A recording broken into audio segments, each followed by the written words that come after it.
session, by the way. People kept making me talk. That's fine. I forgive you. Well, you guys know it's better if you were talking because you just repeat No, I what you was busy said. talking. You should get like a sort of voice recording Voice to text. and just press the button and just get it to record everything you say and just put that into the notes. Yeah, so we opened up last session with your group at the end of your meeting with Levi Atwood at the record, and he's having agreed to take you and attempt to get you a meeting with the Emperor. Your insight checks at the time suggesting to you that there was a strong level of distrust and suspicion from Levi, despite his agreement to take part in this. He led you. Excuse me. He led you across the city, and as you neared the sort of palace in Griffinsteel, he actually stopped and plea might be too strong a term. Essentially, asked of you as a group, and of Elwyn in particular, as the only member he apparently knows currently. Essentially, to one last chance to convince him, I suppose, and to kind of give him the confidence that he wasn't about to do something he might regret or anything like that. And you made a pretty compelling argument. In fact, I think it may have even been a nat 20 from what I recall. At that point, he was able to get you into the grounds of the palace, where you met what appeared to be some kind of advisor of the Emperor himself, a human who introduced himself as Galmus Nicholson, a man who, at least somewhat subtle in his feelings towards the elves in the party, but clearly of a more traditional beliefs for Austriel in terms of how he treated the elves in the party, and quite dismissive of your claims upon your arrival. In particular, you had mentioned the idea that there was some kind of threat that included a dragon that could raise the city, which seemed to amuse Galmus to some degree. However, he did take you into the palace, where you were able to get a face-to-face meeting with the Emperor himself, Elliot Austriel. You were quite honest about the situation and your reason for being there. Initially, not naming the ring, which you identified on the Emperor's finger, not naming that as the item you were looking for, but you were quite specific. There was a item of interest you believe may be involved in this situation. Eventually, you were honest and told him you believed this ring to be the item which the Uniter either would be coming for, or you suspect may be coming for.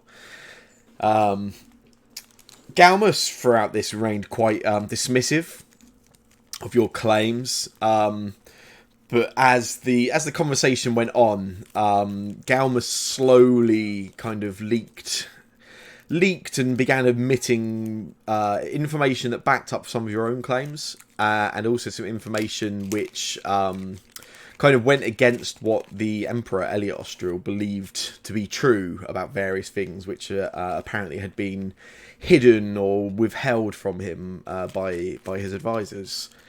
Eventually, Elliot, the Emperor Elliot, dismissing Galmus and having him removed for that meeting. Elliot was willing, following John identifying the ring, was willing to give the ring into your possession and to believe your stories and your warnings. And then there was a discussion around what the right way to handle the ring might be at this point. Your party deciding that Neelam's Grove may be an option. You were aware that it is a forest with a heavy magical presence. And you are under the belief from some previous experiences and stories that if something evil enters the forest kind of attempts to protect or prevent it leaving, I suppose. So the ring going there, you suspect, is a relatively safe place for it. And if the United does decide to follow you there, A, it may be hard for them to leave, and B, perhaps you will be there in waiting, I suppose. I think that was a little bit undecided on exactly what you were planning to do beyond taking the ring there, but yeah. A few side notes just to jog some memories. There was the revelation from Galmus that the staff of Willing, thought to be stored beneath the archives of Thentos, was not stored there and had never been stored there for quite some time since the death of William Austral. And the admittance, again, by Galmus and some of the other advisors to the Emperor, that the staff was stored elsewhere and was indeed no longer in the possession of the Empire. They were unable to confirm the United's claims of having it were legitimate, but it certainly adds more of a sense of legitimacy to that claim, at least. You also believe to now have the location of one of the other rings. That's area beneath the archives of Thentos, which was previously claimed to be where the Staff of Willing was kept. You found out had actually been for quite some time the home to another one of these rings. Was stolen some 21 years ago by some creatures from another plane who you believe to be Garbanoids. And I believe that was about all the various lore drops we got last session. Yeah, sounds right. Which, leaves you currently in the city of Griffin still. You do currently have the ring which up until this morning had been in the possession of the Emperor. Now in your possession, under the agreement that it should be dealt with, hidden, whatever the appropriate next steps would be. The Emperor seemed pretty taken with you as a group. John in particular was able to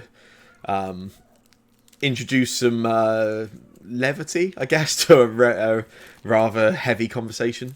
So there seemed to be at least quite a strong or a strengthening level of trust built there, where he was willing to give you this ring and essentially allow you the choice of what to do next. Which begs the question, what would you like to do next? We're going to go straight to the forest. Do we need any supplies before we go?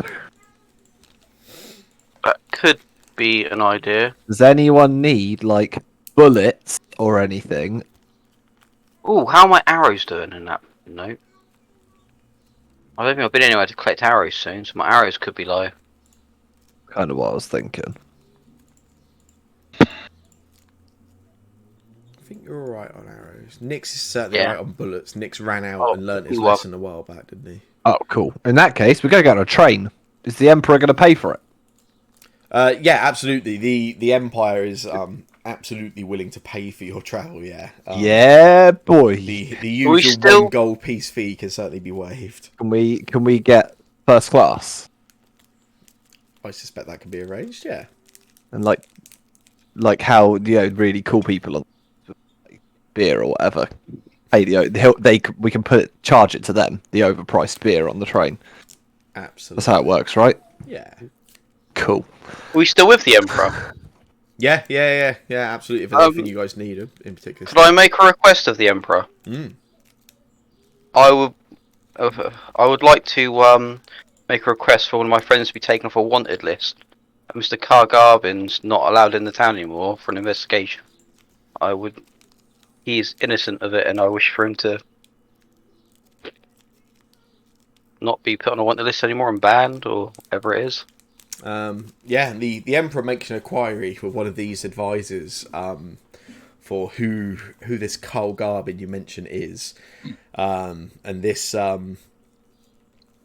this advisor relays the story, the official story of Carl Garbin being involved in the murder of very well known socialite and media mogul to some level, I suppose, Orinda Featherstone.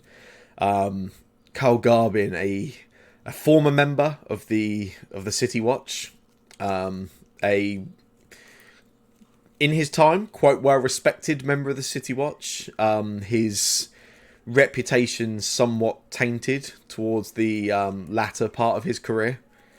Hanging around with elves. Something which this advisor doesn't go into any further details on. The emperor sort of turns to you at that point and says, he says to you, to be quite clear, the pardon of murder is She was quite already an dead. ask. She was a vampire. She had already died 78 years ago. And she was not the real lower thing. Her name was Viola. And you see, like, very somewhat similar to when you delivered this this same message to Levi this morning. The Emperor looks a little taken aback by this claim, but you've certainly, as a group, earned, as I say, some level of trust with him in your meeting so far this morning. And I'd like to know the reason I know she died that many years ago, because I was present with her when she passed away that time. I was a travelling companion of her 80 odd years ago. And you can see amongst some of the other advisors in the room, there is a little bit of sort of murmuring and discussion going on. This is quite a lofty claim. The Emperor speaks to you, Elwyn, and tells you this is a request that comes with a lot of weight and potential consequences.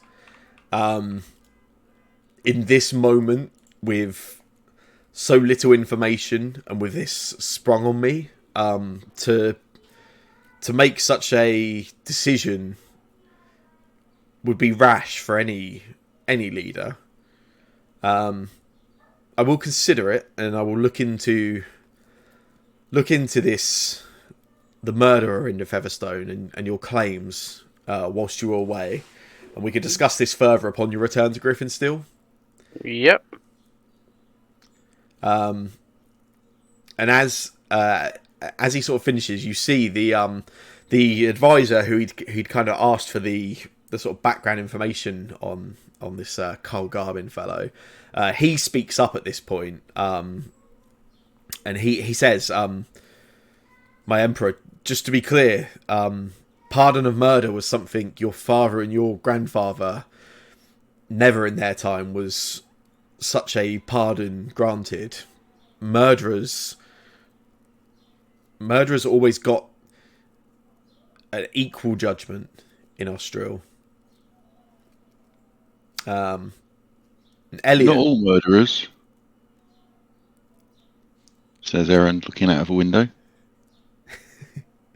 What? Sorry? Elliot, you see he looks over in your direction, sort of over, at least seeming to overhear some of your sort of murmur then.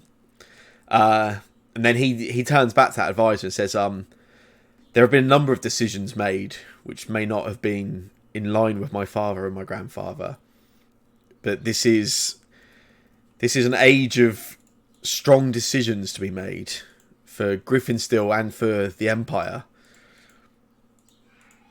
This is a discussion to be had on clearer heads for everybody involved. This has already been quite a morning for all of us. He turns back to you, Erwin, and he says, this will be considered, and your friend will have the legitimacy of his claim considered, and it will be done so fairly. But now is not the time for such a decision. Elwyn will nod his head.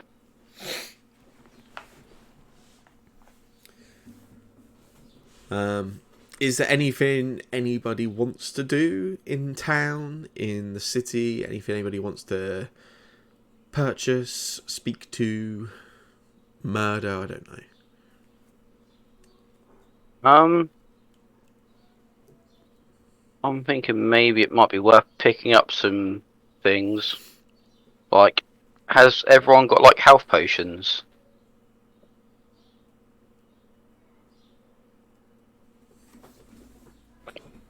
I'm thinking if we end up in a fight and we can't get healed up, it's just not going to be. I have no healing potions.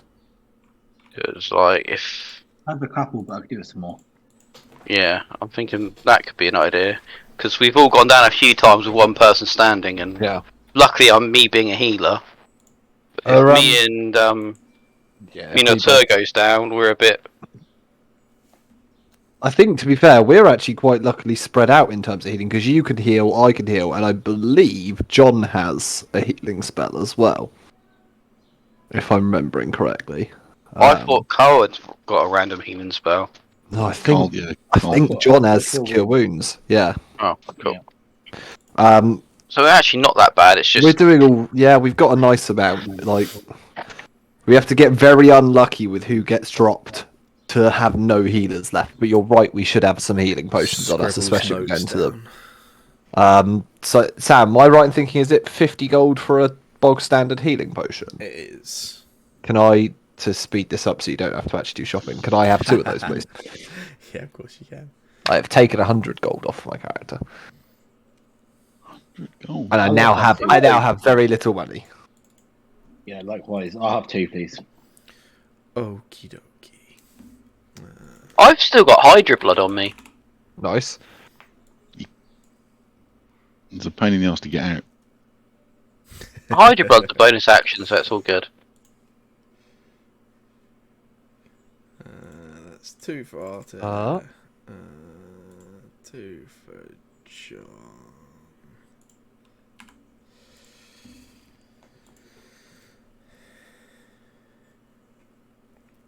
Yeah, I'll give him 2 to Artie and 2 to John. Could I also have 2? Sure, Nix.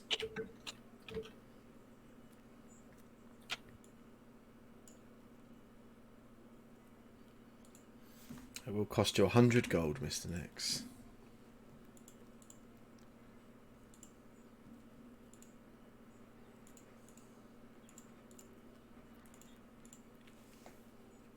It'll cost you 100 gold, Mr. Nix.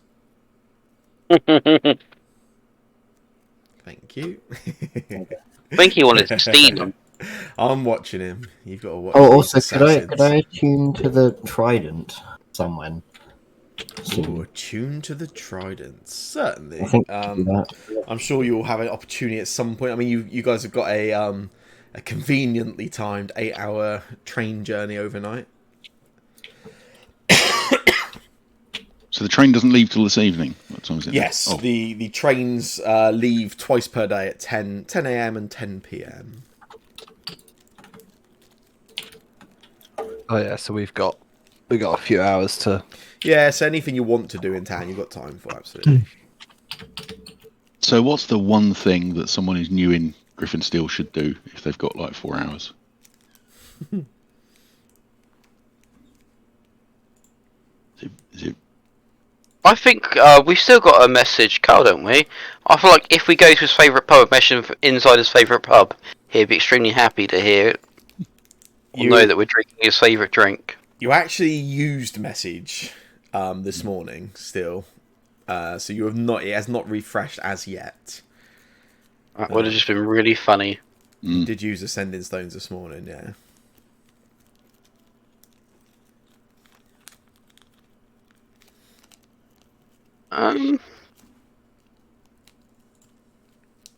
Owen always skipped the thing. He just went and worked in his blacksmithing shop he used to work in. Yeah, he's not really a man about town, was he? No. Well, that's the. Nick's might be the best one to ask because he is from here. But I think he knows all the back alleyway stuff, so it might not be to your liking. What you asking me? What's the most touristy thing that somebody not from around here would want to do?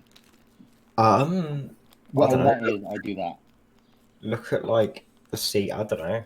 I'm just normally in sneaking around like back out. Not well.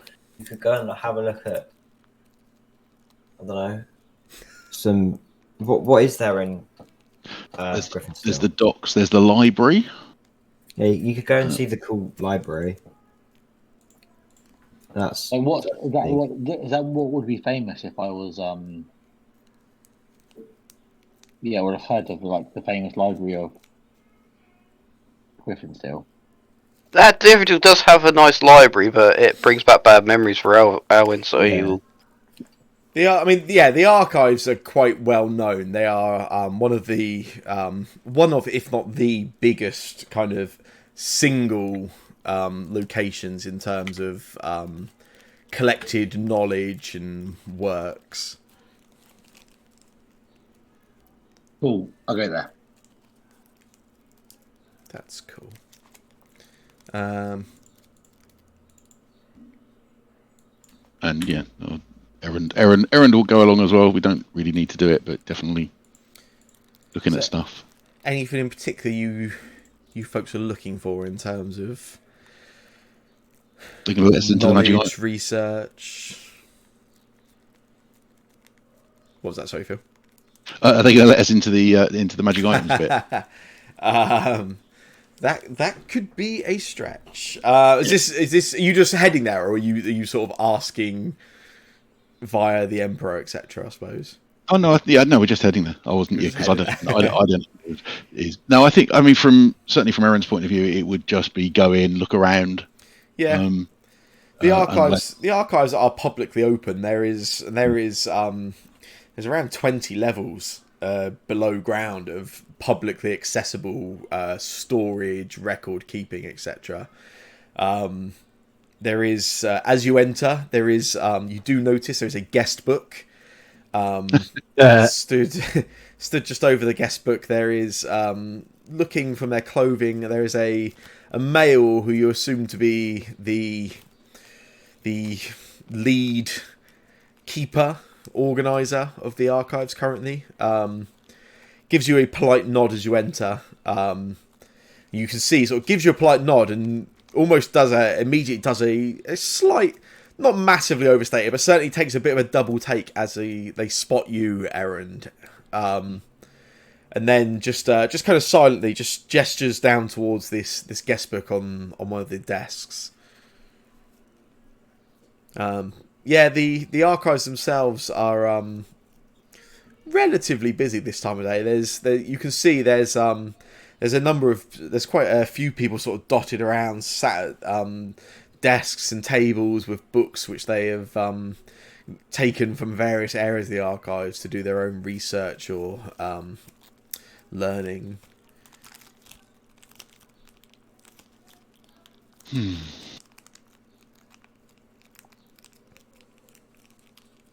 The as you sort of stand in front of this guest book, this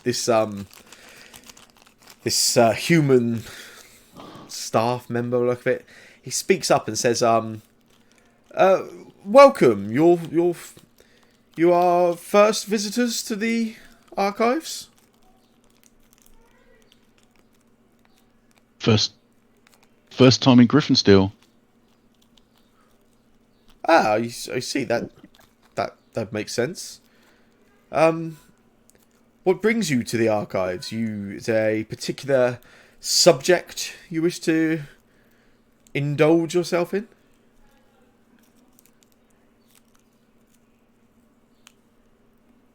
I doubt you've got anything that would interest me. Have you got any of the writings of Coruscant, of Sardia, that being an elf from about 1,500 years ago. Khorasan of Sardia.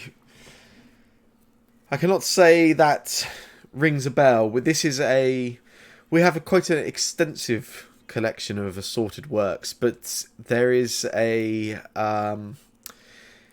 if you don't mind me saying, a barrier of entry, I suppose. This is the collected works and knowledge of some of the finest scholars and experts throughout history.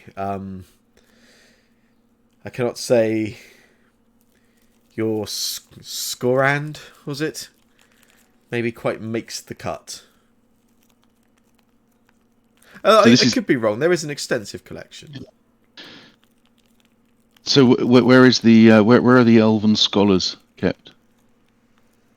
The elven scholars. Well, we do have a respectable collection of elven books and information, but as I'm sure, and you can see he sort of becomes a little bit flustered. This is clearly a conversation he doesn't know quite how to word. As relations have occasionally been less than well, it's always been quite important to the Empire to allow very important that various cultures can record their own histories and their own beliefs. There on the 11th floor there is a collection of some note of elven history. Yes, you can see this is just a subject he entirely does not know how to broach. I shall go past him heading to the 11th floor and just mutter something about happy to kill them all, but don't want to read their books. He clearly has no response for this at all. Yeah, you can head down to the 11th floor. As you get down to some of these, yeah. So go on. I was going to say we don't need to go into detail unless you want to. That's fine. No, let's say there's there is a collection. The 11th floor, from what you can tell, seems to be actually specifically kind of the history of other nations, or maybe lost nations, or particular races or species, rather than being individual subjects. Instead, it seems to be the collected histories of various areas of Thentos. There is an elven area, which is relatively easy to find. It's comparable to a lot of the other areas, but knowing yourself the history of elves, the knowledge that elves have around arcana, the sciences, even their contributions to the arts, it's a pretty paltry collection, frankly. I think Aaron is imagining that this wouldn't even fill the bins of the books in Aberhan that they're decided they don't need and they're going to throw away. Yeah, I mean, you can even as you browse, there is a notable influence that the names and the authors in a lot of these books have a distinctly un-elven tone to the majority of them. Oh, that's even worse.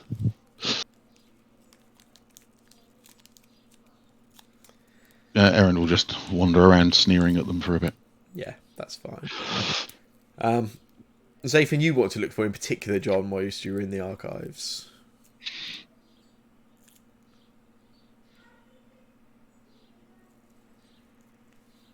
No, I'll just.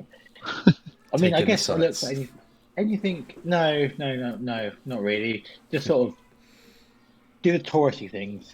Like maybe if there's like a famous window or something, or a famous room, I'll go and visit that and just, yeah, lots of oohs and ahs, and that's pretty much it.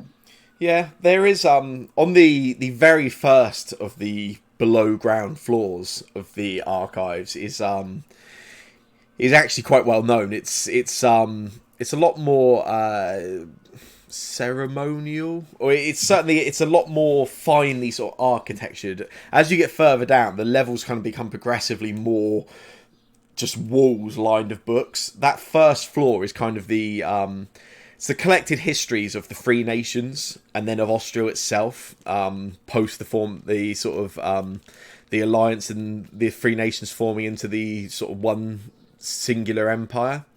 And there is a quite very really sort of grabs your attention as you enter. There is a large painting, which just from the general sort of look of it and from even rudimentary knowledge of sort of recent history of the world, this is clearly a painting of William Austriel. And in his hand, is a long, probably if you were to assume the man stands around the sort of 5'10" to 6 foot height, then there is a large staff in his hand which probably stands a good 4.5 feet itself, quite lengthy, and stands at quite a height. No big jump to conclude that this is a portrait of William Austriel with the staff of willing. And judging from the background of the painting, where you can see the skies are painted in this really sort of dramatic, very colourful fashion, not particularly realistic at all. This is clearly intended to be the moment that William Austriel heroically ended the war between Shate and the Free Nations. Doing what so many others clearly did not have the bravery or the foresight to see the value of doing.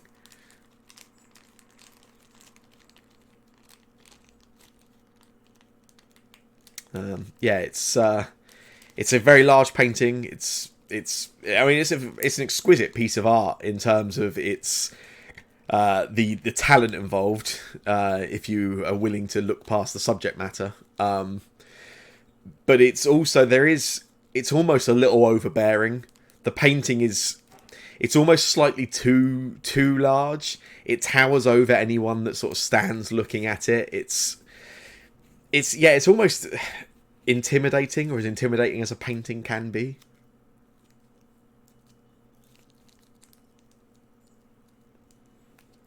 And as you... Yeah, I just take it all in and just... Yeah, I didn't know. What's the equivalent of having a disposable camera taking constant snaps? Whatever that is in this world is what I do. I'm sure you've got some form of some way of recording what's the Griffin Hill version of Mickey Mouse is? Of Mickey Mouse is? Oh, wow. That's a good question. I don't know. Who's got a good suggestion? You've put me right on the spot. I can't think of anything that's remotely amusing and not horribly distasteful. I don't know. Whatever it is, you've got it. Yeah, that's a cop-out of an answer, isn't it? Yeah, but it's fine. I feel like it's going to be one of those hats with straws in it where they can drink while they're walking around. Yeah, absolutely, yeah. I went to Griffinstill and I got this lousy hat. I have one of those on. Yeah, definitely. As you sort of take a look around that room, John, there's a woman walks up to you, actually, late middle aged, sort of late 50s maybe, judging from her sort of general appearance. And she actually stops and she stands below, just in front of that painting of William Austriel. She sort of smiles as she looks up at it. Then she turns to you and she says, "It's truly magnificent, isn't it?"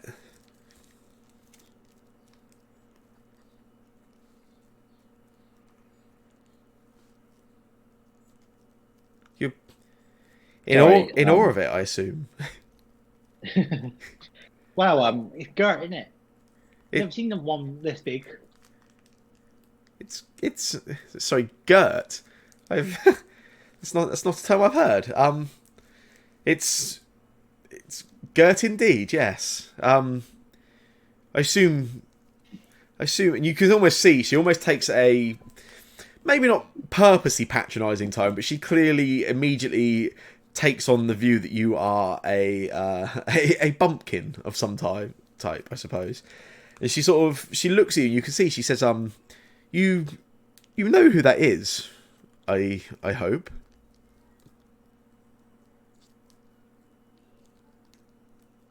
Well, I'm sure you can tell me, ain't ya? Well, this here is well, the first emperor of Austria. This is William Austria. This is the man who bravely put an end to the war, the invasion of Shate and the elves, and the bloodshed. All ended thanks to him and his actions, and it's thanks to him we have this beautiful city and it still stands, and it's thanks to him that all of us walk free.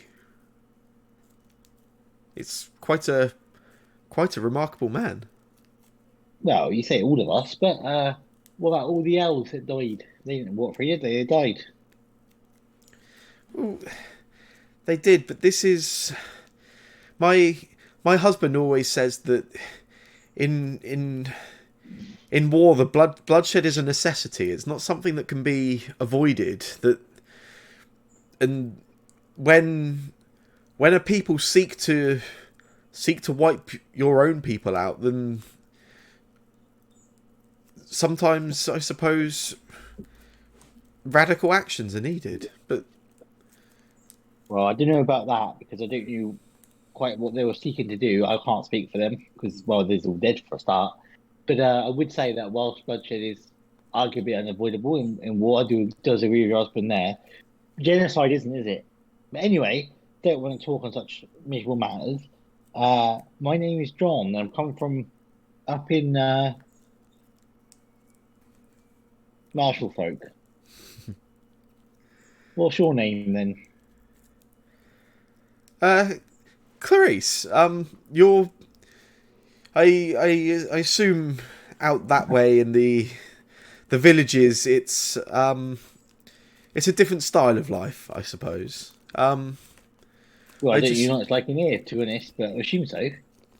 Well, we are hard workers in Griffinstill, and we do all we can. The city extends its protection across the empire, and even outside of the empire to those that need protection. I am proud to be of Griffinstill lineage, and I'm sure you are proud of your own lineage. I don't really have much lineage. Well, we all have a lineage. We all share the experiences and the wisdom of those that came before us, our families, our friends, our co-workers, our colleagues. We are all a product of the world around us, and perhaps in a different time, somebody like the Emperor may have made a decision which now is looked back upon with a lack of understanding by some. But my thought process has always been that until you're in another's shoes, you can never truly understand the weight of their decisions.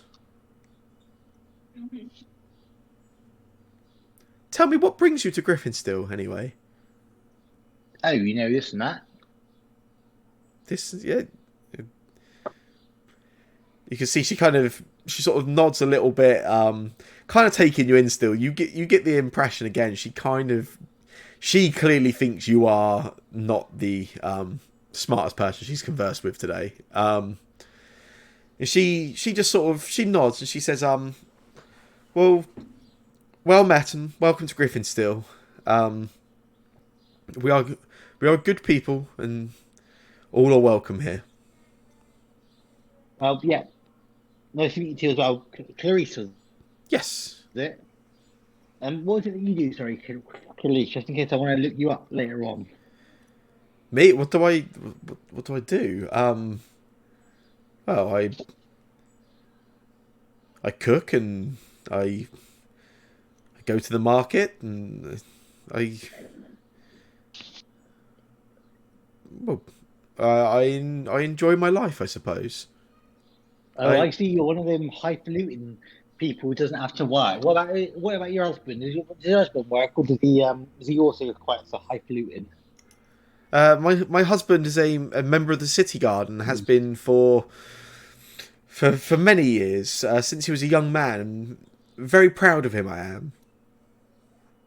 Oh, I met someone from the city once. A very nice gentleman he was. Not around at the moment, unfortunately, but he was yeah.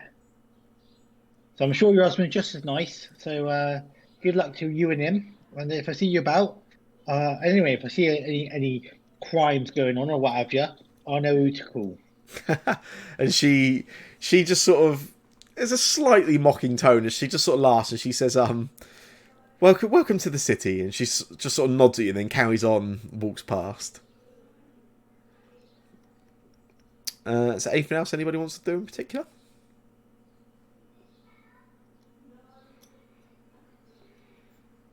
I'm gonna skip towards a train unless somebody shouts.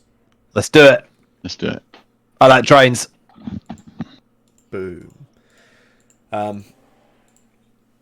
Yeah, so you all take care of some various however you want to spend your time in the city before meeting just before 10 at the Lightning Rail train station.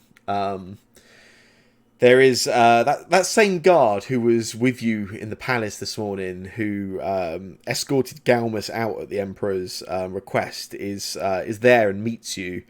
He tells you they've secured you a private cabin on one of the first class carriages. Everything has been taken care of in terms of there is no fare to pay, anything like that. The Emperor sends his best wishes. He's not here this evening, but he wishes you luck, and he is keen to meet with you again when you return to the city to discuss what the appropriate next steps should be in dealing with the Uniter and Haraphos, if your fears are to be believed. The guard himself, he reaches out a hand to each of you and shakes each of your hands and says, the blessings of the Empire and the Emperor himself go with you. Best of luck. Anything the Empire can do to assist you and to protect its people and the world at large, we will do.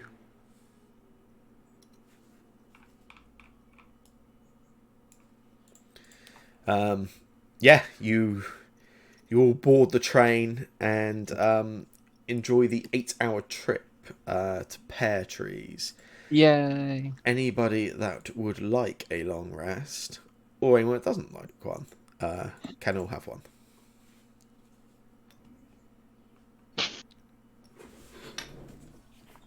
It's popped up a long rest for Carl Garvin. Has it now? He doesn't exist. What are you on about? He's probably He's dead.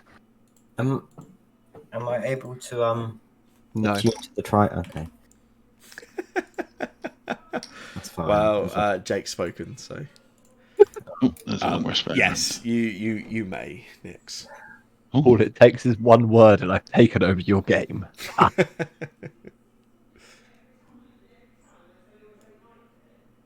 Lovely.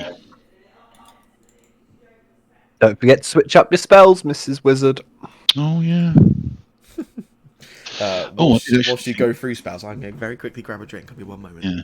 I'm also going to do spells. 17 prepared spells. So what do we think will be useful? You get 17. I get 9. Well, it should be quicker for you then. Yeah. I get 6. I mean, what is? I get 9, but I also have like 6 of them that are always prepared. So as we're sitting around talking about this, we're just walking into the forest and hoping to meet. I'm going to summon a god when we enter the forest. Okay. Do we think that will go badly? Nah, it's the god likes my god, so. Okay, so This god also does not like me. Maybe we'll use you as bait. She's forsaken me many times. lightning bolt or fireball, which is more appropriate for a forest? Do you think? But yeah, set along I'd fire. take fireball. Yeah, if in doubt, just burn the forest down. She'll definitely turn up at some point then.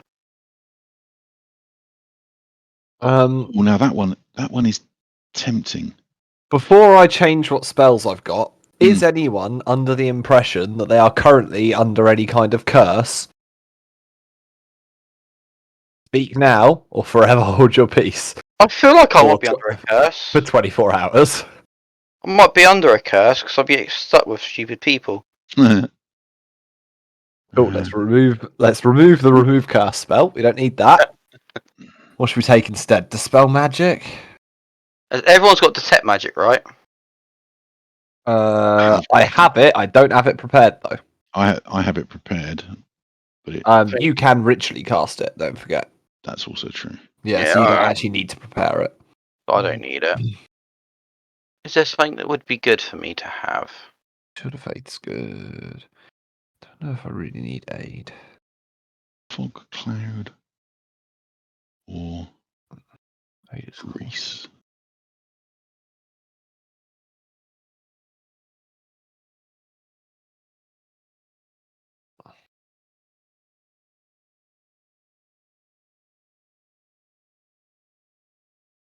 Who do we think we're going to need Zone of Truth?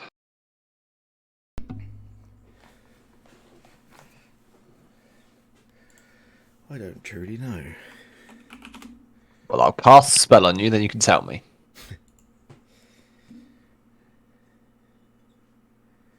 Oh, actually, that might be worth it. What's that do? Am I going to need locate animals and plants now and locate object now we're going in here? So I'm guessing I've still got locate object. You can get rid of locate object because I've still got it. Move preparation. I probably don't need to find a plant, do I? I think I'm happy. Alright, I've got 2 spells I can do.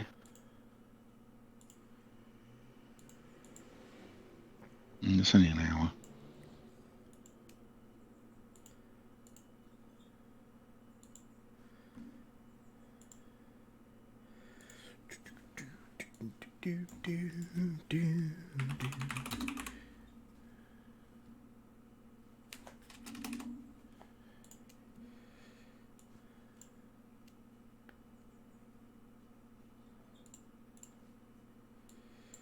Oh, that's quite nice. Or maybe I'll keep.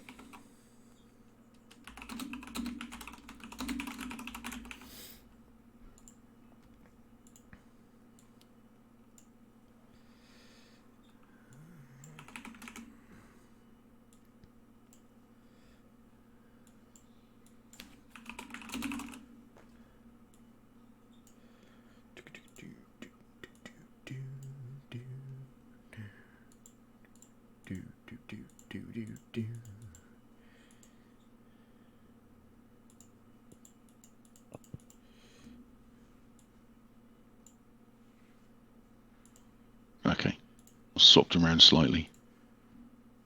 On the train journey, Sam, I will tell everyone about the creatures I met in this forest so they've got a understanding, but I'm guessing I don't need to go through all that where. That is fine. Big dinosaurs. Big dinosaurs, giants. Now there was dinosaurs, wasn't there? Yeah. Oh, let's kill a dinosaur again. That was fun. Dinosaurs, Dragon. trolls, green dragon, Green dragon, Bees. teleporting Hydra. shadow fae, Hydra. Oh, the shadow do you face. tell us that we are supposed to like drain the blood from humanoids we kill? Yeah. Talking Sure. bears. Thanks. Yeah, got to drain blood of anything we kill because they come back alive. Yeah. Also, there's a lot of evil drow here. Well, we can get some practice in for when we find the Uniter then. Yeah. I say, I'm sharpening my sword menacingly. They've got some good honey here, though. I hear it never gets old. Yeah, unfortunately, Cole has got it all now. At least he's got something to eat while he's over there. I think if he eats the honey, he falls asleep. Yeah, but if he falls asleep, couldn't he just have Z carry him around? And that way he won't starve to death. Isn't Z a ghost? Could Z carry things? He's corporeal in the... You can ask him next time. Well, if he's about to starve to death, just eat it, and then his body will replenish itself. You can't be harmed while you're on the sleep for as well, right? No, I think you can. You're just asleep. You just don't age, right? Yeah. I could probably use that. Oh.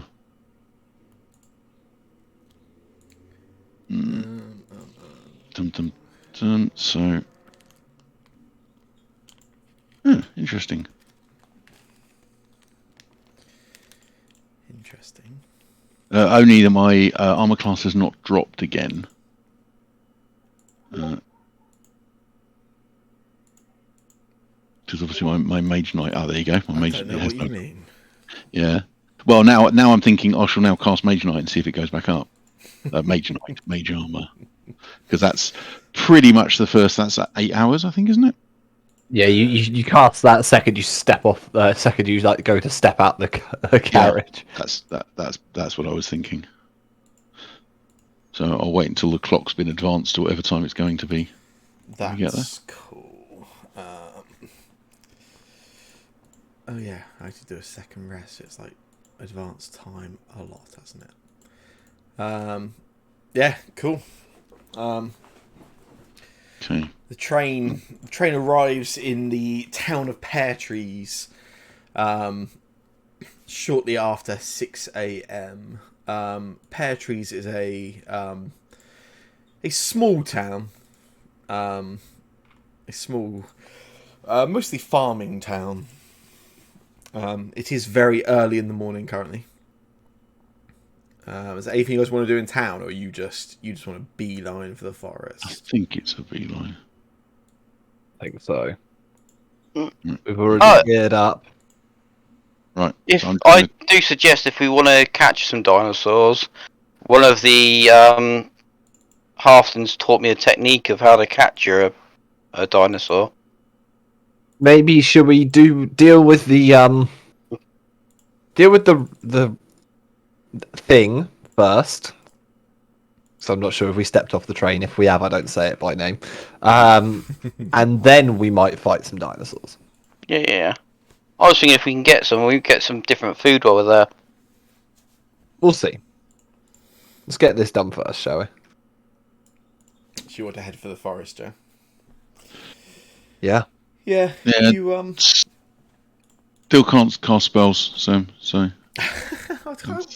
I honestly can't work out what it is because when I was testing it was working fine. So I've clicked mage armor, I've clicked first level, I've clicked cast spell, and then it says field dataset is undefined. And so I wonder what it is for your. I wonder if. Let me try one thing very quick. Is it maybe having access to? So I don't know. Because I've lost a spell slot. She cast a spell. He cast a spell, and it automatically did arcane ward. It's gained 2 points. I thought arcane ward filled up. The first time it shows up every day, it should be full. Yeah, so that did not fill up, but it did do the spell and it did arcane ward. So I guess that's a start. So when I can find it, there's my arcane ward. So I'm going to bump my arcane ward to 29 if that's okay, Sam. Cool. Yeah, definitely. Yeah. Cool. Cool. I think that's the only spell I wanted to cast. I was considering I've actually got Long Strider in my spellbook, but it's not as exciting as it sounds. It just gives you 10 feet. Target speed is increased by 10 feet, I assume, per round until the spell ends. I tried another thing that might work. I don't know. Whenever you next cast a spell, we'll see what happens. But I don't know. It's weird. It works for me. It doesn't work for you. It's magic. That's fine.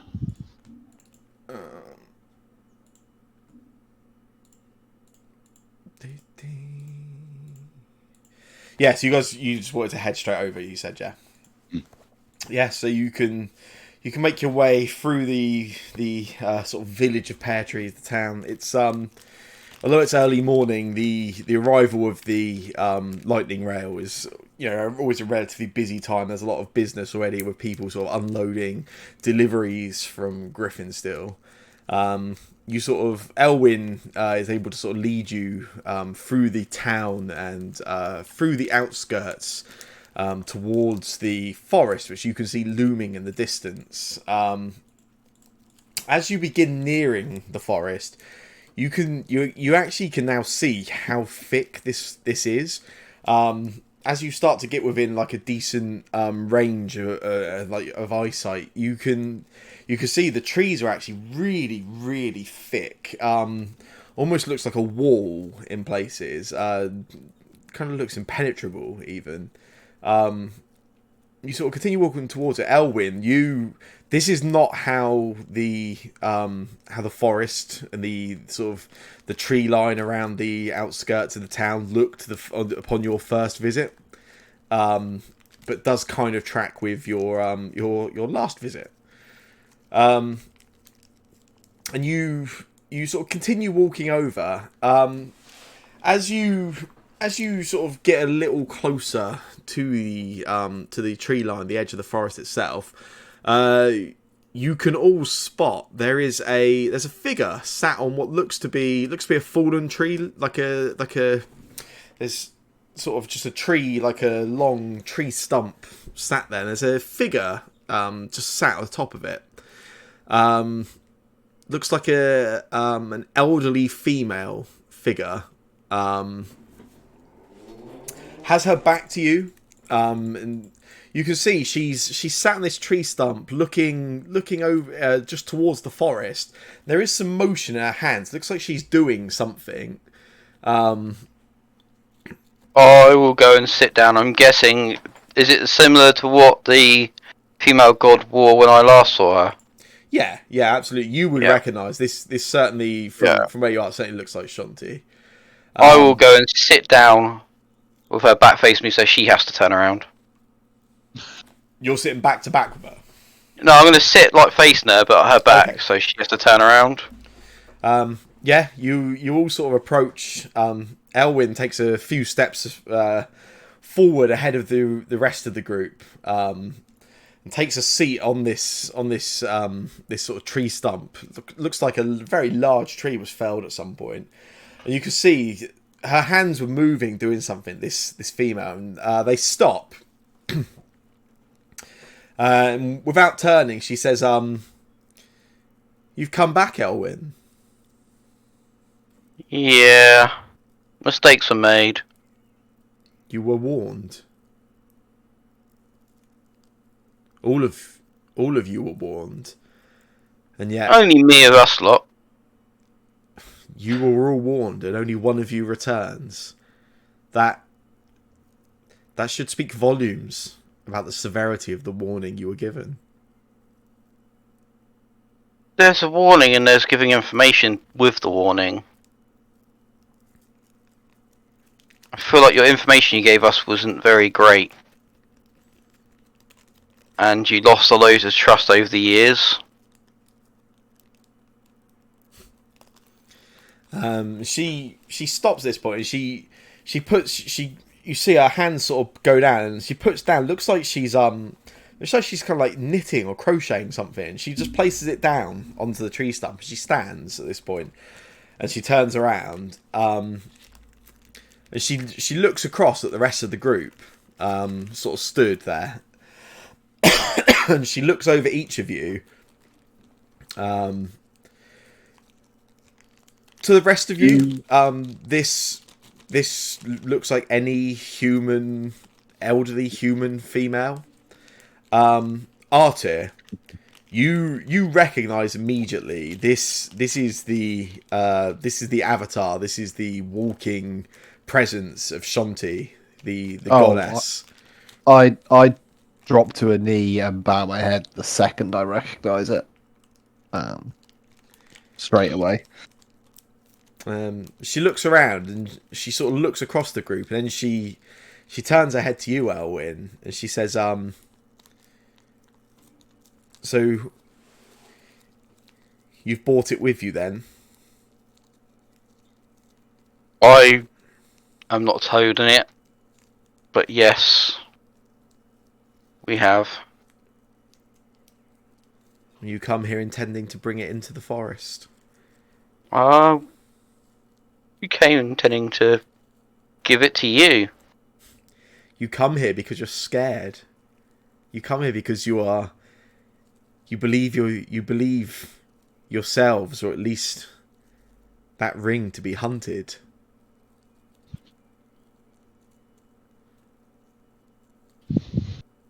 You come here seeking protection and solace when you ignored our warnings. Perhaps you'll forgive me, but the one in your group we warned the most is the one you now come here so scared of. Is that not true? It's not him, theoretically. It's just his body. So you do know more than I thought.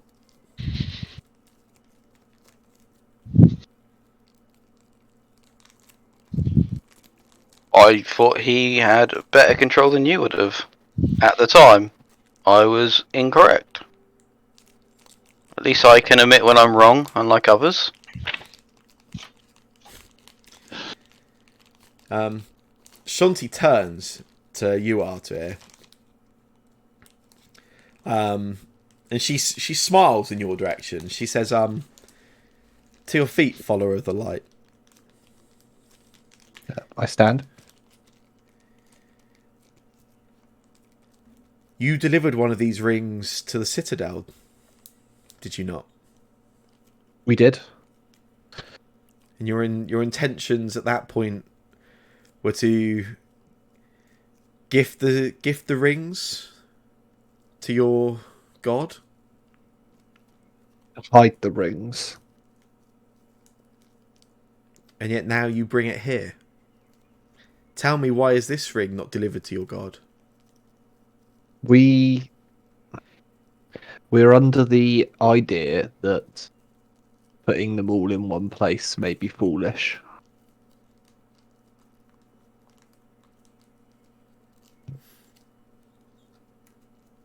It's there is Yeah, go ahead.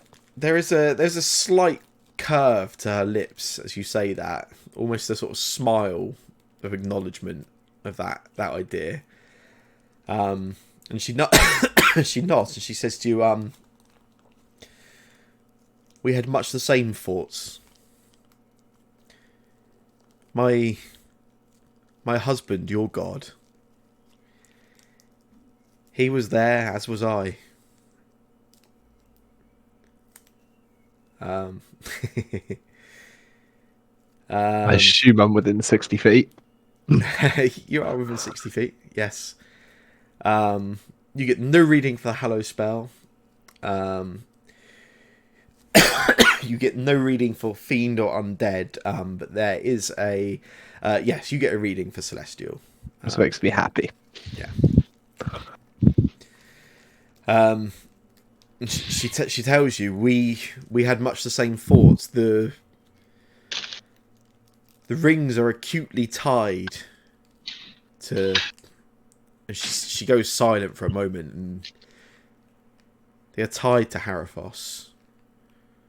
I already know that you know now the truth. We have been told, yes. And so your intention is to keep hiding these rings the same way we thought fate would for so many years. That is part of the plan. And the rest of your plan? Fulfill my task. Take care of the Uniter. Excuse me. She turns to look at you. Yeah. Hello. Sorry, I don't quite know who you are, but it gathers from these people you're quite a powerful person, perhaps a god or somewhat. My name's John. What do I call you? I've gone through many names. The Earth Mother, the Great Mother, Elwyn, your friend here. I believe he calls me Shanti. Oh, wow, blimey. Pleasure to meet your acquaintance, Shanti. Anyway, wow, sorry, I didn't realise you was quite so famous. A bit starstruck now. Anyway, what I was going to say was, how do I say this? Well, frankly, we don't really have a very good plan or a very full plan, and that's a really good reason for that. It's because we just a bunch of a few, mortals, I suppose. Well, most of us are mortals. Well, mortals, can't remember. Anyway, mortals, we're not gods, and we ain't got no powers, really, to speak of. We just try our best to save the world. So, with all due respect, Mrs. Shanti, it'd be quite helpful if you didn't put down our plan and rather helped us, because I suspect you've got quite a lot more power than we have.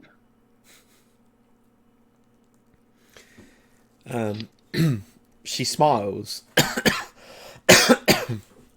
And she smiles and she says, so you are the same group that argued in the Citadel.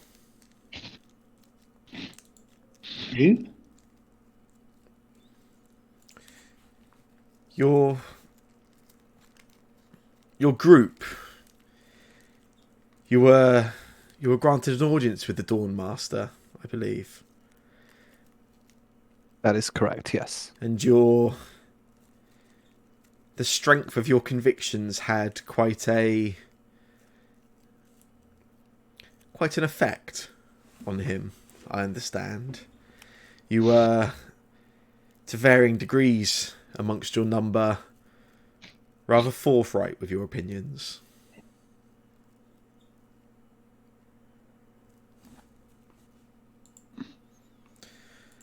She turns to you again, Arthur. Follower of the light, you seek to complete your final test. Correct. And thus far you have fallen rather short. Unfortunately so. Just behind, you'd see Erin glance over at Arthur, her eyes kind of wide, looking a bit shocked. And yet, for some reason, my husband argues on your behalf.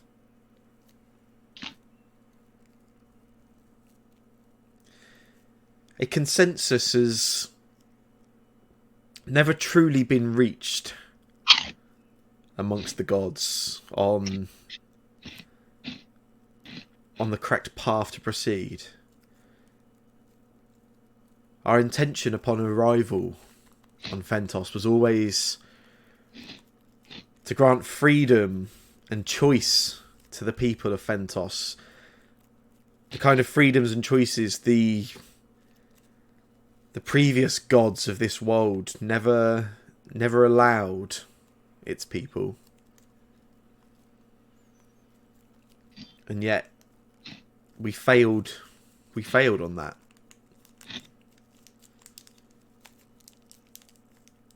The Fanda has long been in debate and argument and counsel with the gods and with Tyr.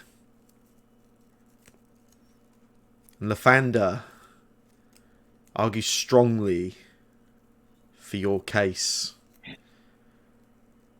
and that this is the right time for us as gods to correct our own missteps. The one thing I can say with absolute truth is every decision we took, we did with the intention of freedom and the power of choice for the people of this world, even if we have failed you at times.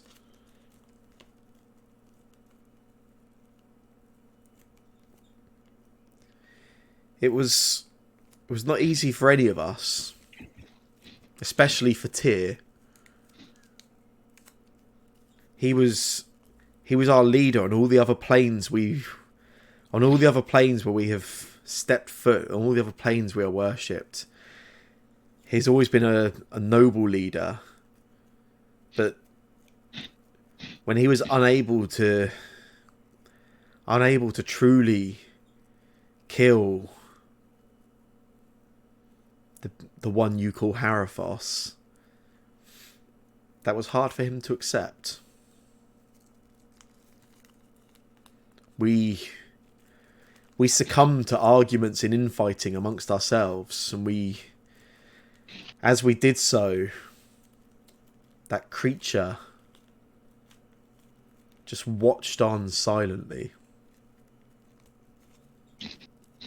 Some of us, myself included, we argued that killing Haraphos was the right thing to do, and that in doing so we were protecting not only this world but any other world where his attention and gaze would ever spread. But others did not see it that way. Even my own beloved Lathander believed that killing Haraphos would make us no better than that which we were killing. How much do you understand of Haraphos and his ties to this world?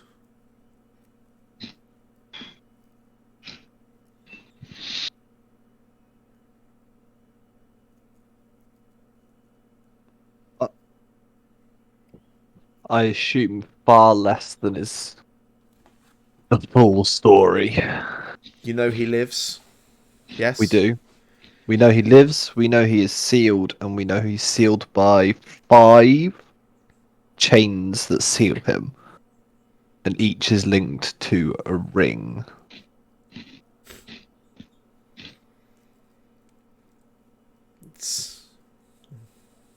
That is true. But there is a deeper connection that Haraphos, for all his evil and hatred, Haraphos created this world, the ground upon which you stand. The life which is in each of you was granted, even unknowingly, at some point in the past, set in motion by Haraphos. Without Haraphos, there is no Thentos. There is none of this. That's what made all of this so complex. You mean to say, if Harathos was defeated, if Harathos was wiped out, Thentos would be as well? What is your understanding of the staff at this point? Have you encountered it? We have not run into it. No. When you came here last, you had a shard of it in your possession.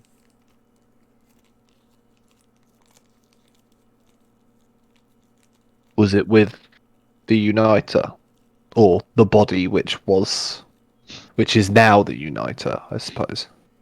No. Your... Oh, it was the rapier. Yeah, I don't believe Arthur has ever been told that. She nods. Your machine friend carried a shard. Yes, I was aware of that. Gifted to him by the Raven Queen herself. The staff was a weapon forged by the Raven Queen.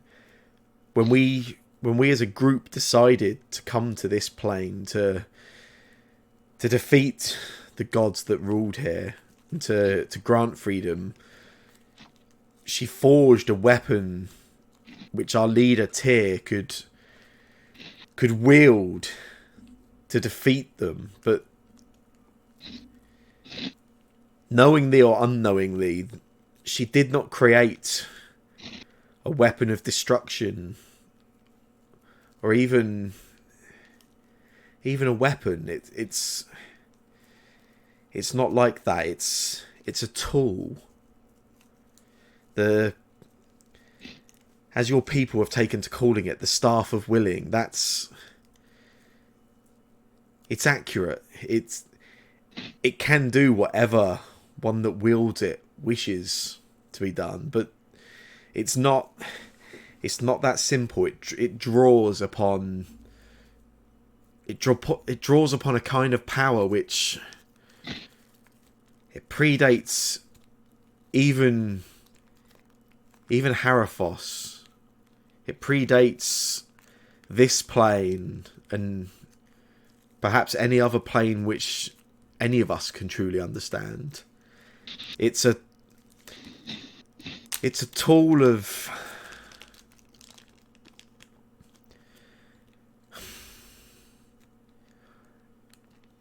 balance.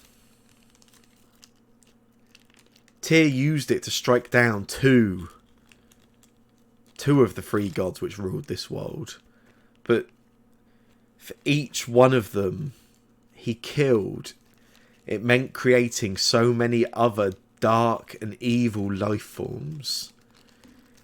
For everything that tool can create or remove, it must balance equally. And in killing two of those, and you can, it almost pains her to say it, in killing two of those gods, we brought so many other dark and evil things into this world that we stopped and had to reconsider. As all of us stood alongside Tyr, face to face with Haraphos, the most powerful of those three, we were left with the decision of how much more evil would be brought into this world by destroying him. And Tyr, in his anger, Tyr is a god of true balance and of fairness. He's always been just in his decisions, but never have I seen him so angry, placed in a situation where his own decisions neither were right to allow Haraphos to live or to remove him and create something potentially so much worse. He was so angry at such a difficult decision, and he took that out upon the betrayer you know as Corin.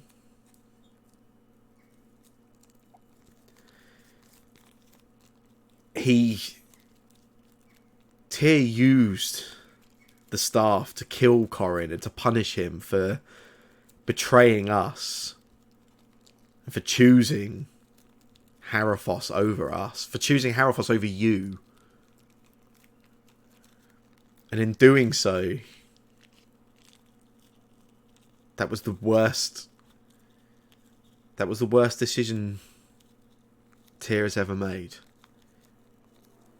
In stripping Corin of his power and his life, we tied Haraphos to the very life force of this world. The staff, in its own sense of decision making, deciding that for true balance to be a thing, that also meant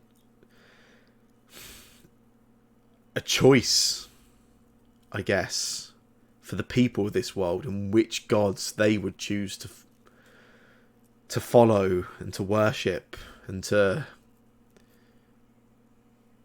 grant power to.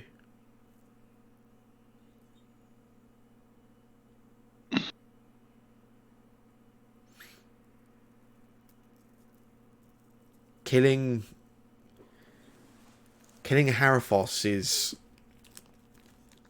Haraphos with the staff is the easy way out of this, and always was.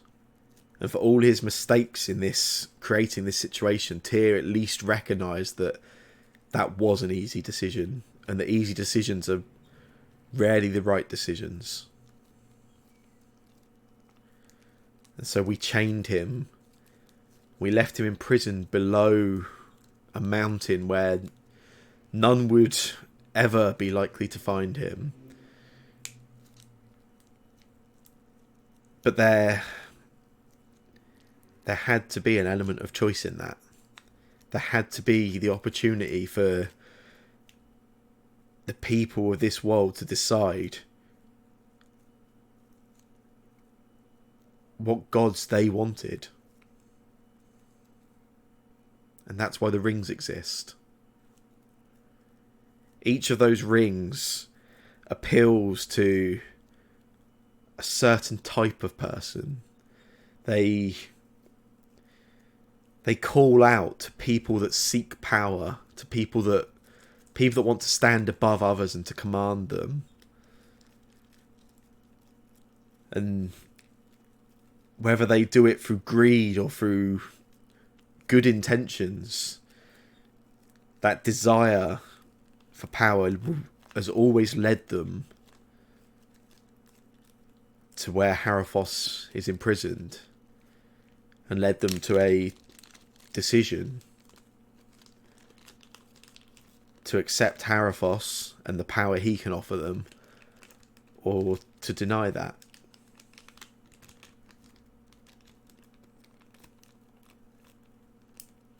And for every one of them which has ever resisted that temptation, we were proven right.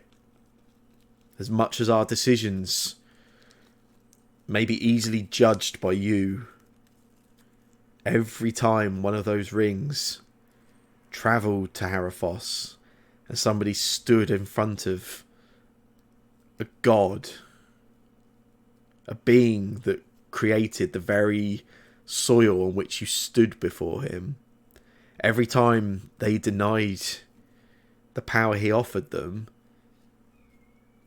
they at least gave us some comfort in believing we made the right choice.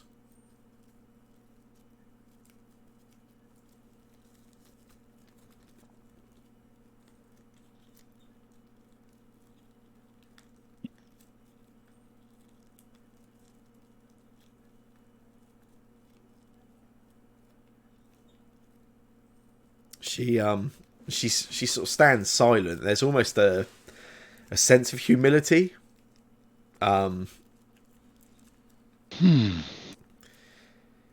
then she turns her attention and her gaze back to you, Arthur. And she looks at you and she says, despite your failings in your quest so far, my husband sees something in you. and believes you do have the ability, which maybe even we did not in that decision, to look beyond your own needs and desires and to understand the wider implications around you. You were sent with a very simple task to kill the one which travelled previously with Elwyn, and to take back that book which previously they would not give to us. And yet even with this Unite right in your grasp, the book right in your grasp, you were able to look beyond your own quest and understand that there was something bigger to be lost in that moment. Something about that has made quite the impression on my husband. He has argued with Tyr and with all of our group that perhaps now is the right time for us to allow you, the people of Thentos, to truly decide your own futures. No more tested by rings to a small number, but instead as a combined, united people to decide for yourselves how this should play out, and how you, the people of this world, want this to be done. Left imprisoned, Haraphos eventually will...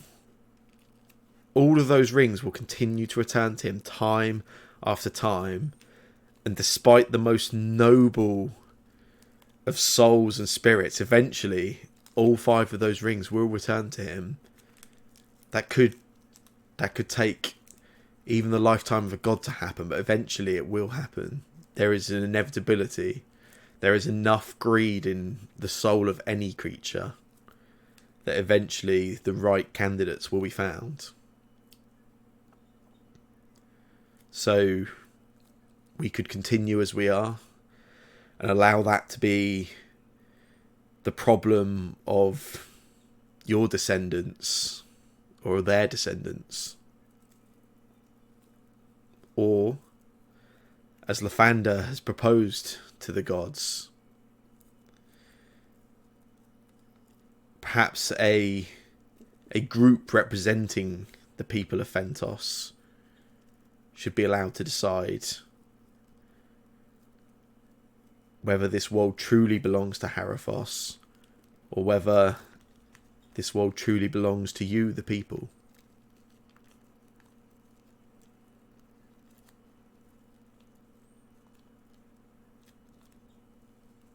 Arturic kind of looks back, like over his shoulder to kind of the rest of the group that has stood there, and Elwyn sat on the log next to a god, and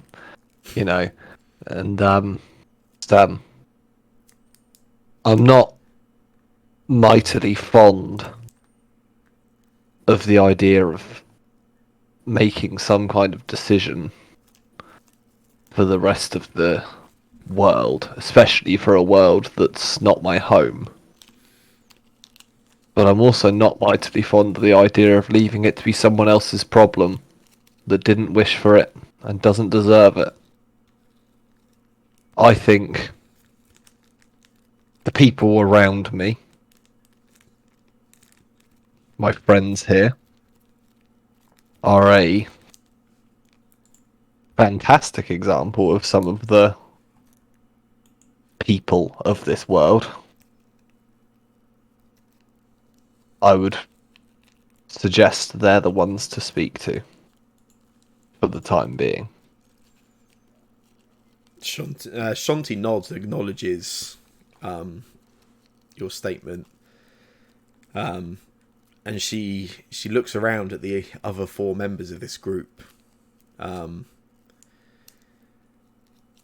And she smiles for the first time in this conversation. For the first time since this conversation turned to this dark mistake the new gods apparently made at some point. She smiles and she says, you may not even realise it, but each of you represents a wider part of the peoples of this world. Each of you comes here with truly goodness in your heart, but each with their own mistakes and their own regrets, just like us.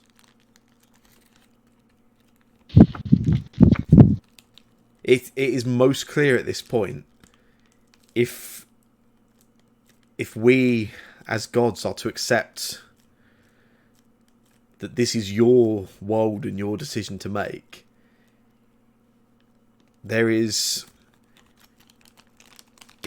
would not be right of us to force this decision on you now. This is not the lightest of decisions. And how you wish to make this choice should also be your own. Should you seek wider counsels?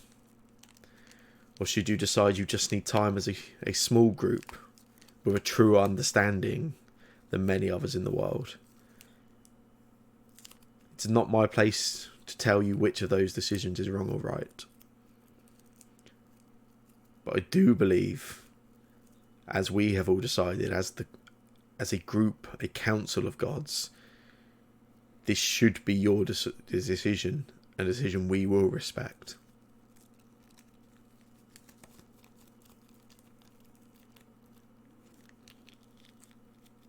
And she turns to you, Elwyn, and she says,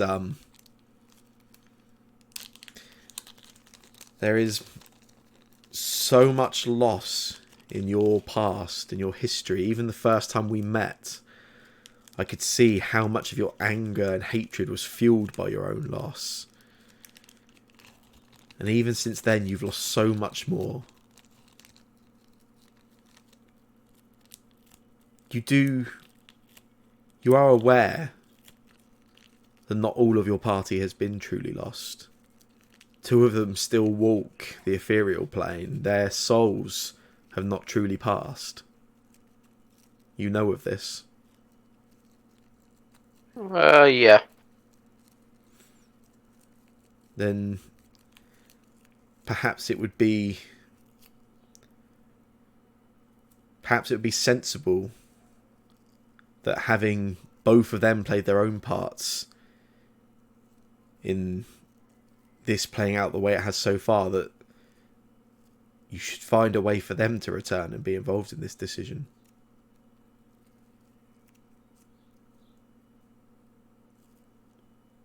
I'm not too sure. Z still has a connection to the Uniter. You are correct. Z, your friend, their consciousness and their soul sits on the ethereal plane still, but their fate is rather sealed already. Both of them? One of them. Your other friend, the truly angry one. So many very foolish decisions in his own past. And another foolish decision to chase a ring into the ethereal plane leaves him stranded there. But he's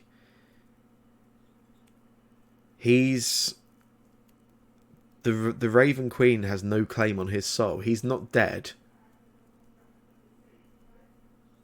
Your friend Zirviel, no amount of negotiation will change the Black-Eyed Lady's mind. She is rather stubborn in her beliefs on the dead. We've brought someone back before. We've talked to her. She brought somebody back on your behalf. Yeah. I think, right? That's rather unheard of. Yeah, she brought back Pepper here next to me, and the one that is currently lost in the ethereal plane.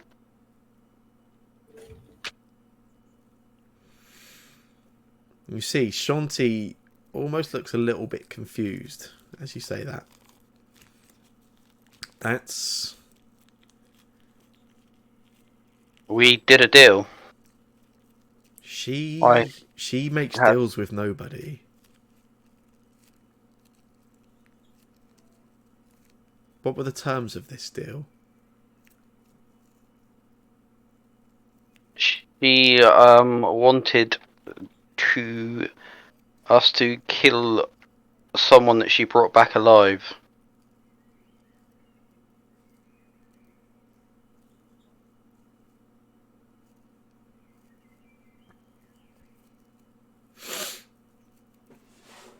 Shanti nods silently.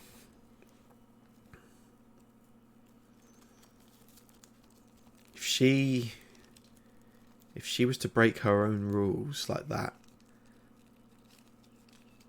then she must have strong intentions to do so. Never in my time have I known her to allow any to return. That's just not how she... That's just not how she does things. If she has truly done that, then there must be a deeper meaning in that. Yeah, she can't leave me alone, to be honest. I think she's got some sort of obsession with me.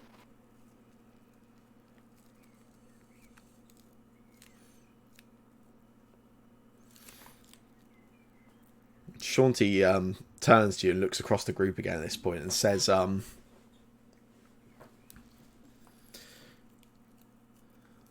so I guess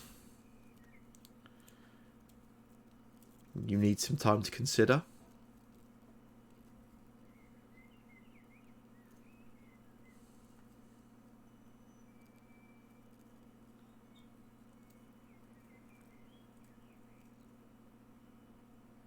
It does. It looks.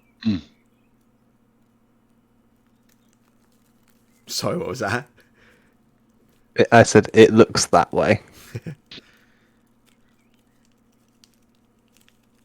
Okay. She nods and she tells you she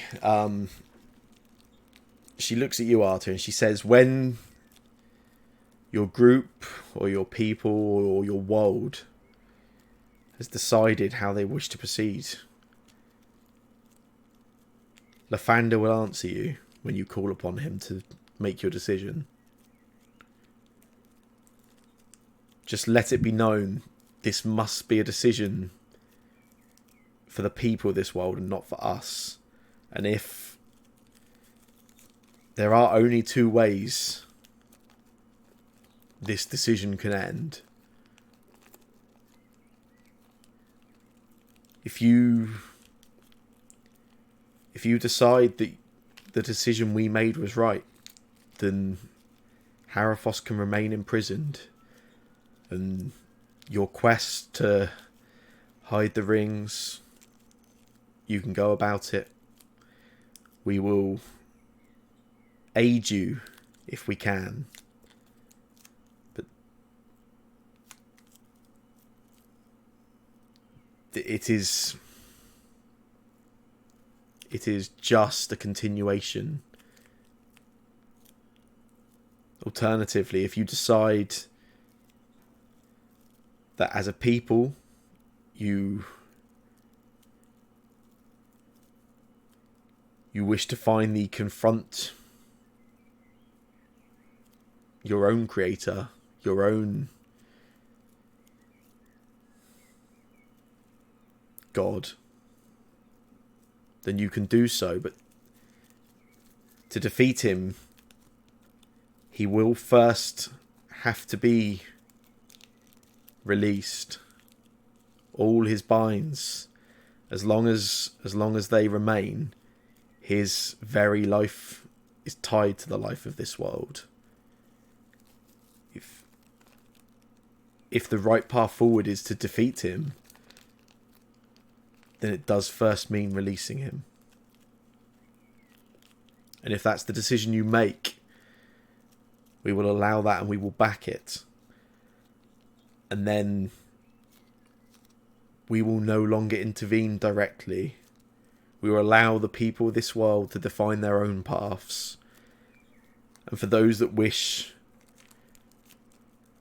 to accept our blessings and our learnings and our lessons, we will always be here, but no longer will we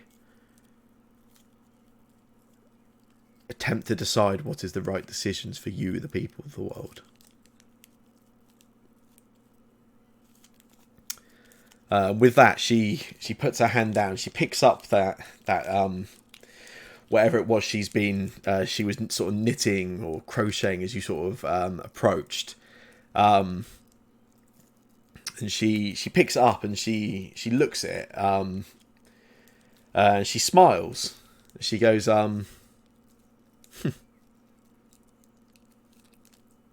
she just turns and she walks towards the forest. And as she does, the thick sort of overgrowth and the heavy thorns, everything that you saw out previously, Elwyn, when she previously sort of kicked you out, they part around her as she walks into the forest. And the opening into the forest does remain. And as a group, you are alone again.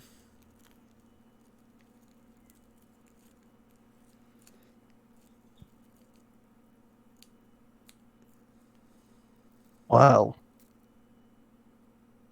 Well. Wow. So either hide it and think other people can deal with it, Or pray to God. For me, if it's eventually going to happen, why not happen on our own terms? Then let him come out when he is more powerful and has a better backing.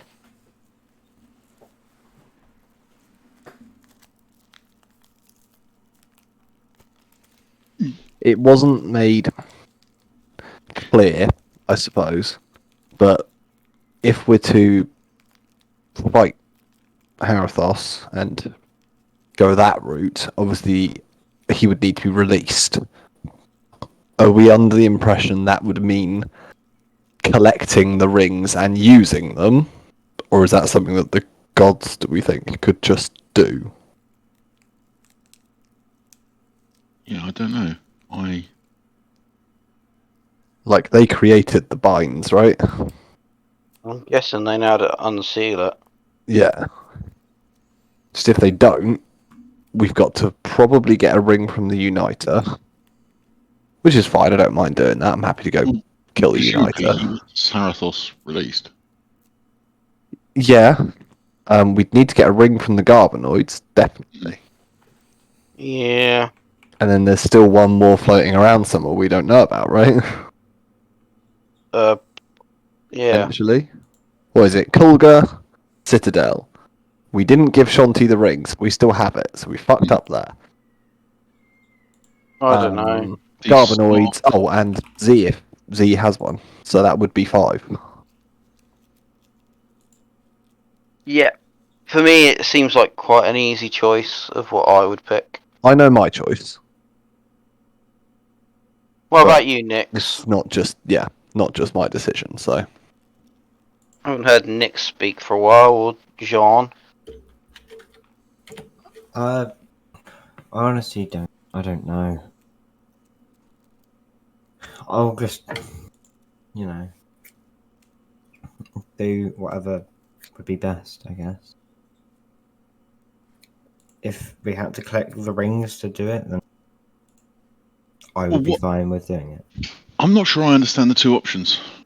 One is we can hide the rings, and Harathos will remain hidden until he collects them and they get collected, which will eventually be done. in many years we will probably all be dead by then, and our future generations will have to fight him, or we release the seal now and fight him with help. I'm guessing. It's either hide it under a rug and pretend it doesn't exist, or face it now. or face it now. That's how I see the two options were put out as.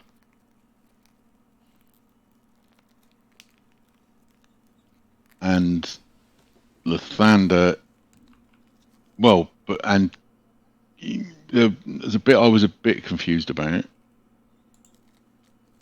Killing Harathos would release more evil. When they killed the other two gods, because the means of doing it made more evil. I believe they used an item to kill him, which released evil into the world, which is the Staff of Willing, which, from my senses, maybe when William Austral used it to wipe out the elves, they released a different evil into the world at that point. Maybe that is what brought on the Garbanoids. So, but if we don't, if Harathos is slain through other means, then that's not a risk. Okay.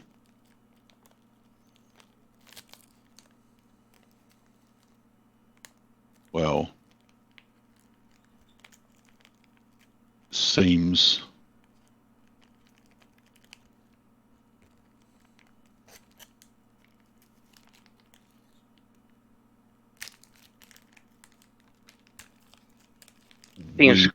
we should unite the Empire. I feel like we need to ask yet the Emperor and them. Yeah. I think we should. I think we should try and speak to everyone. Yeah. I think we should try and get someone who's willing to speak for every nation. Get them in a room together. I think it's wishful thinking, but I think that would be the sensible even if it's thing. just a representative.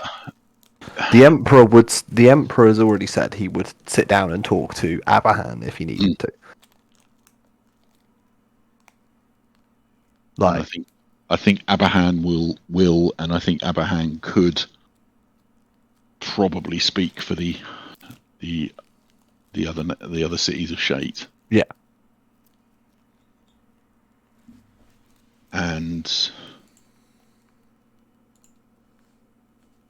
that means we would need the Prince of the War, because I believe that's it's a prince that runs the Wharf, right? It's a principality. I'm not sure that means prince. I'm sure that there is the title of the Prince of Prince Dwarf Dwarf, is the 20th Prince Dwarf handed. Yeah, it's an elected prince, I think, isn't it? It is indeed.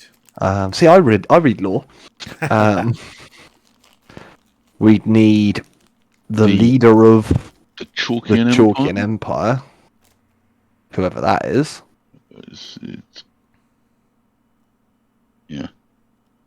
It's a dwarf of some sort. You'd assume, yeah. And then Is that it? And the orcs. I don't think the orcs really come to the table much, do they? We kind of killed their leader.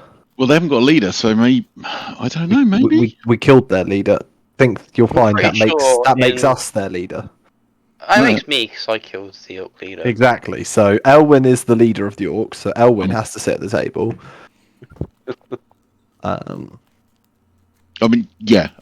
So we should travel to Dwarf and to Chalkin. Just to be clear, right? If the option that we think is the sensible option is just to leave it as it is and change nothing and let the world be, there's no point in even doing any of this, right? We just hide the rings and we don't even bother telling everyone else. Is that what we're saying? I feel like we should release them and kill them. Or are we saying we're going to get these people together and give them the choice of whether they want us to release Harathos and fight him or just leave it be? Is that what we're saying? Well, surely we can't fight Harathos without the world being united. In that.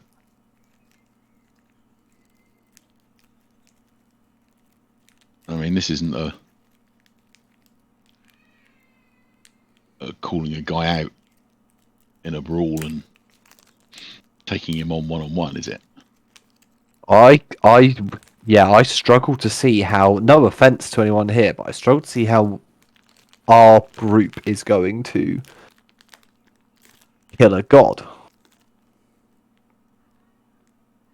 So what? I mean, we need help, right? Yeah, but whether that help comes from the people, whether that help comes from the divine, the arcane, whatever it is. Well, Shanti made it pretty clear that gods aren't going to help. No, Shanti was saying the gods will not make the decision, is what she said. The gods want to leave the decision to the people. She did say that they may be able to give aid in whatever our decision is. Well, we can't decide. Surely we've got to take it to the... We not decide?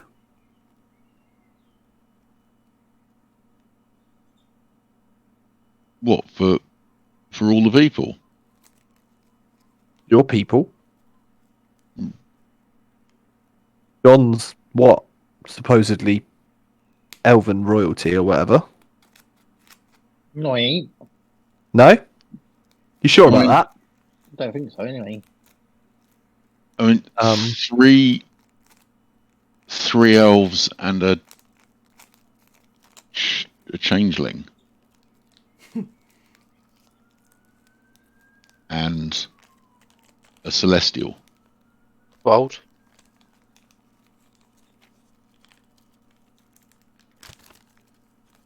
Well, we'll message Carl as well. Then you got a human on board.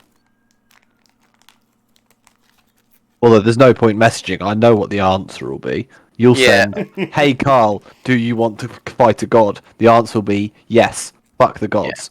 Yeah. And also, if we let Carl know and he speaks to Z about it, and Uniter sees our plan, then we may have to fight the Uniter and the god at the same time. Well, I think surely that's what. I mean, or the Uniter, and then. That's surely that's what's got to happen. If the nations are going to stand against, or even if one person is going to stand against Harathos, Uniter's not going to sit back and let that happen.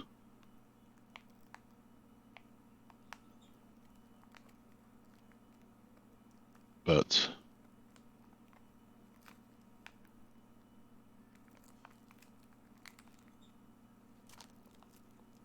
So we. No, go ahead. No, you go for it. Well, surely the only thing I can think that we can do is to bring the message and bring the leaders of the world together, and they've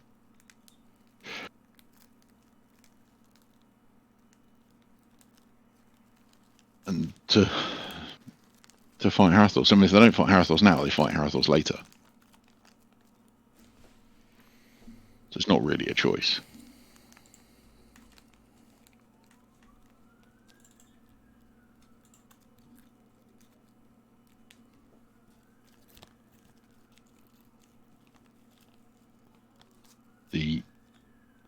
The other option is to turn our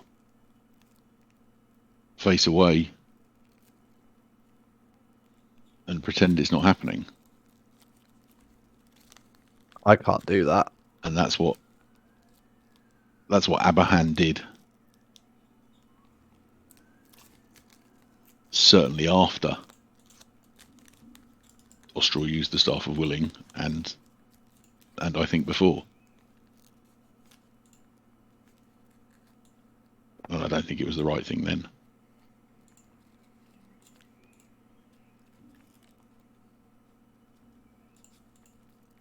But if the people of Thentos don't all together to fight Harathos, then they're going to be destroyed.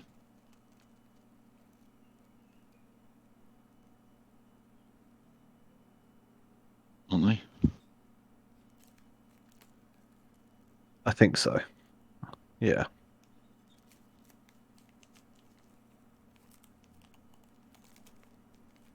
I think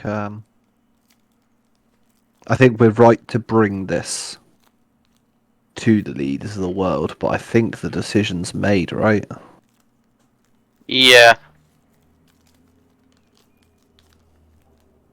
It's just how much they're willing to help.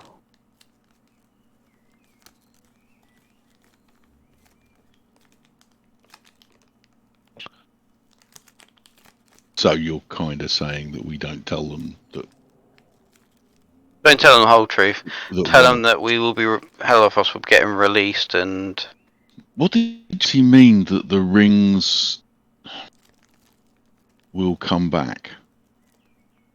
I think what she meant by that was over time, the rings keep finding their way to people. And those people keep getting drawn to Harathos. Most of them turn down the influence of Harathos. But eventually, those rings are going to find their way to people that will accept Harathos and let Harathos in. So eventually, be it 10 years' time or 10,000 years' time, someone is going to take that last ring and accept that influence and release Harathos. That's what I thought. So It's a ticking It's a ticking timer. Yeah. So we. Yeah. It's a keg of gunpowder waiting to explode. Question is, do we leave it to explode in someone else's face? Or do we cut the fuse? yeah. I feel like we've all made the decision of cutting the fuse here. The only people I haven't heard is John's opinion on it. I don't really feel like I'm qualified to be making any decisions. I don't really know why is it that we're making decisions as it is? Because, surely the point of the gods is they make decisions about these sorts of things. Gods don't always make the best interest of the people. No, I suppose not, but, with the Emperor or somebody's supposed to be able to do that sort of thing, not us. Why is it the fate of the old planet? Or disc or whatever it is. Why is the fate of whatever it is in the hands of us? It don't seem right, does it? Something's wrong about that. Because we have the ring.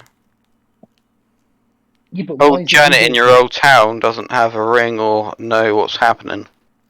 Yeah, exactly. But why is it that we've got the ring and no one else has? That's what I'm saying. We got put in this situation.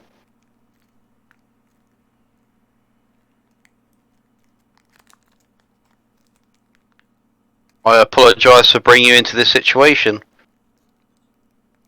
Well, we're a bit late now, isn't it? Much too late.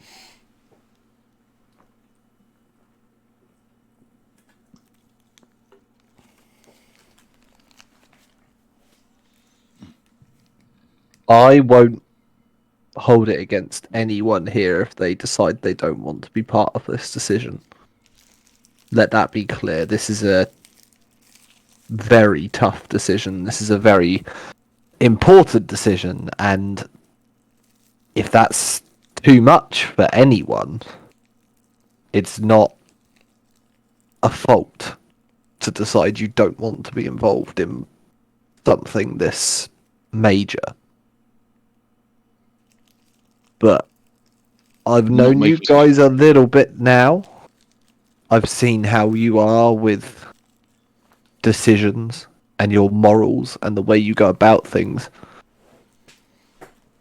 I trust most of you guys a hell of a lot more than I trust some of the people that are currently in power around this place you call home.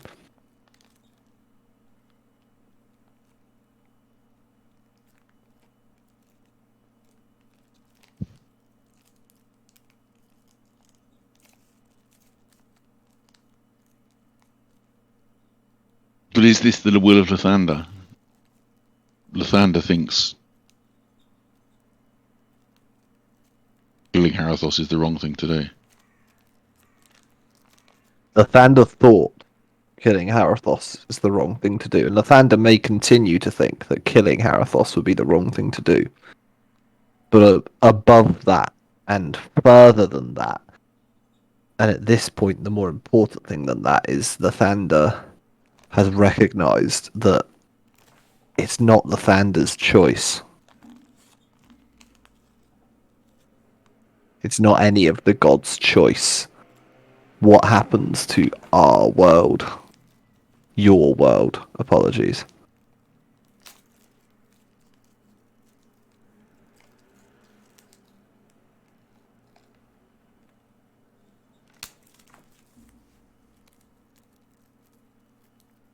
No, from what Shanti said, the new gods are interlopers asking us to kill our parents. It's one way of looking at it.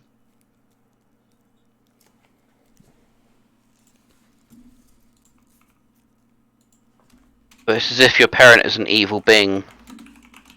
True. That's definitely what the step parents have told us. No, I don't think that. So,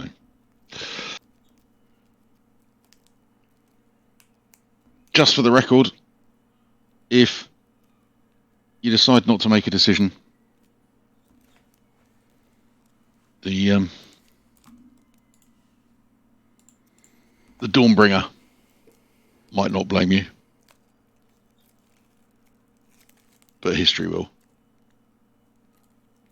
History is written by the winners.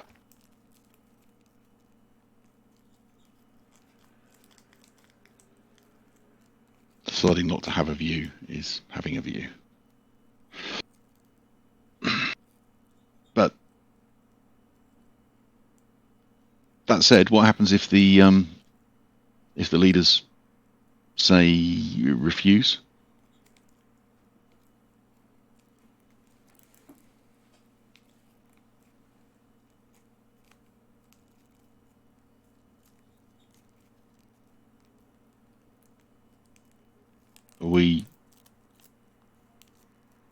Are you of the opinion, Dawnbringer, that if we say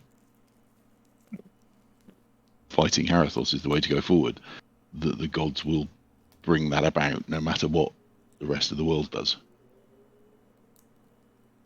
If that is the decision made by this group, and that's the answer I pass on to the Dawnfather, then yes. Surely the leaders ought to discuss it, and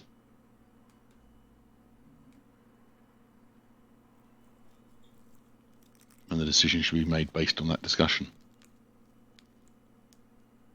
If that's what you want. This is not my decision to make.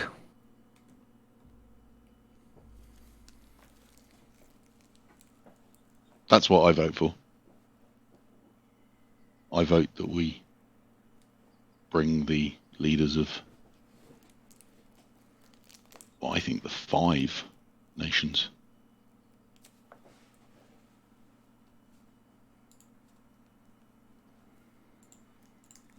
together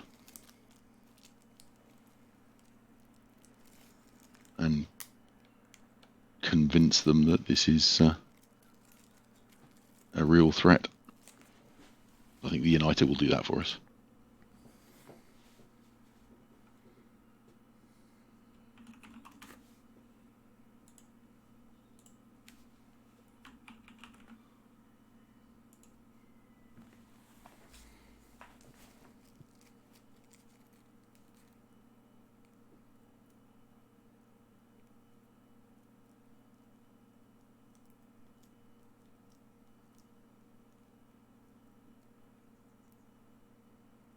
What do you say, John?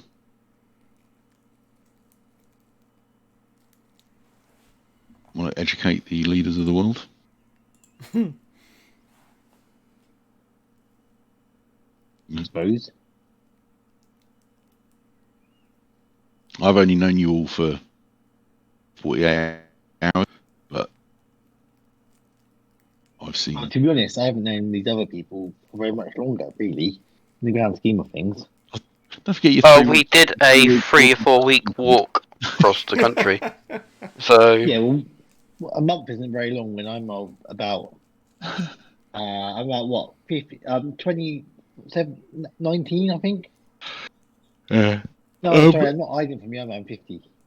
But in the time that I have known you, you seem to have a knack for speaking to leaders. What do you know about that? But what'd you say? Well, I say I don't know about that. Not sure about speaking to no leaders, but myself, of course. But I'm sure Archie Weir is a very articulate man. I'm sure he could. Well, you a man?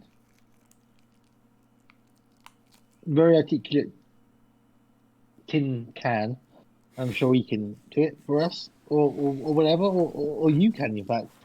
I'm sure you're very nice. But yeah, I'm sure let's go for it. I think. Head cannon, tin can is now just martial folk Cockney rhyming slang for man.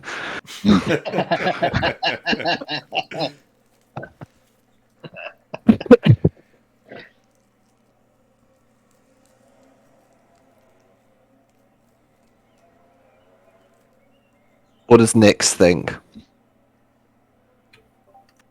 About what? Are you wanting us to get together the world leaders and put this issue to them? I feel that would be good because if we are planning on fighting Harathos, then we'll probably need more than just a group of people because he's still a god after all. Yeah, he's a shit god though, isn't he? So it's fine. I mean, that is true. I don't know if shit gods are less powerful than good Cormac, gods, but language. But I mean, yeah, you're not wrong. Yeah. Okay. So that's all 4 votes for. Wait, Elwyn, did you agree with the decision or not? I agree. We just release him and kill him. So You would rather not go to the world leaders and ask them. I would ask for their help. Okay. So all of us agree we need to get together a council of the world leaders and at least ask for their aid in the situation. Yes? Yep. Yep. Yeah. Well, I'm hoping to do it. Or at least get one of their trained professionals. Well, I suppose none of them are trained in this sort of business, but you know what I mean.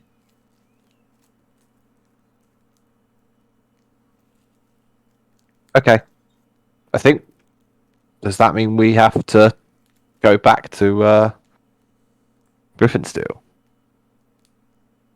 Well, I think it seems to me that Elliot, is it Elliot? The Emperor, yeah. Has already expressed a willingness to meet with people. Do you say we should go elsewhere? Seems that way to me. Not for want of splitting the party, of course. Sigh. But it's a lot of world leaders to contact. Is it best to maybe put ourselves in a hub of sorts and send informational messages from there? Abahan is relatively magical, yes? So that strikes me as potentially the best position to attempt to contact all these people from. I mean, if we can go to Abahan, and I mean they're the first people that would need to agree. But do you reckon they're the least likely to? No, I think they are likely to, but And they would possibly be able to put word out to the other Lords of Shade? Would yeah, presumably. I'd assume. Yeah. And if nothing else from there, they would be able to transport us to other locations. Mm-hmm. It will be quicker. Am I right in thinking Austral Empire and the Chalkian Empire, there's no real kind of fight there, right? No. So there would almost certainly be contact between the two. Yes, yeah. So we could... I gotta say this to everyone. Yeah, so we could... The Emperor of Austral to contact and bring into the negotiations the Emperor of the Chalkian Empire, right? That would be sensible. There's grounds for communication there. I'm not sure what Shate's communication with Chalk are.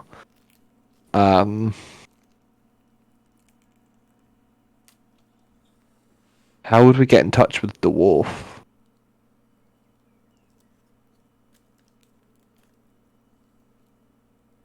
We would. We just ask someone very nicely in Aberhan if they've got a way to get in touch with them. Do we know when the last time they crowned a new leader was?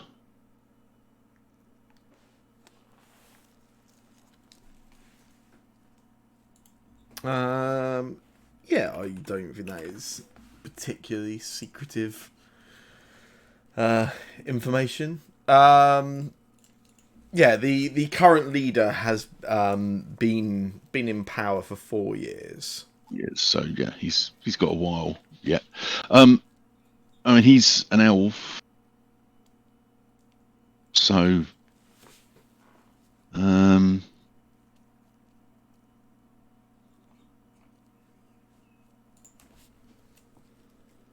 I mean, Dwarf and Shate split effectively because Dwarf would not support the war.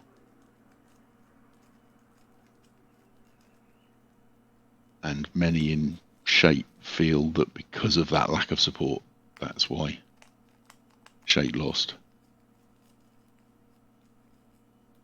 But there is communication.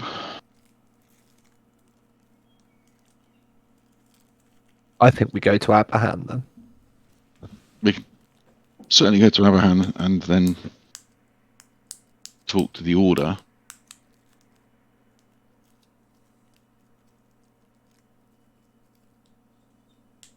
And then it depends if they want us to go off to places or whether it can be done by messages.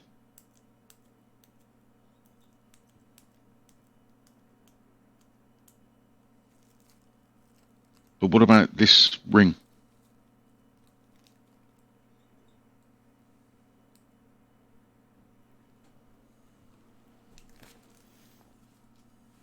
I mean... Do we just take this one back to Aberhan and go, oh no, actually you can have it back? If we intend on releasing Harathos, is there any reason we just don't keep it with us? Well, isn't it? I don't know. Worst case scenario, it draws the Uniter to us and gives us what we want anyway, and we fight the Uniter. But can we fight the Uniter? I mean, yes. You ran from Aberhan because you didn't think you could fight him. I never wanted to run.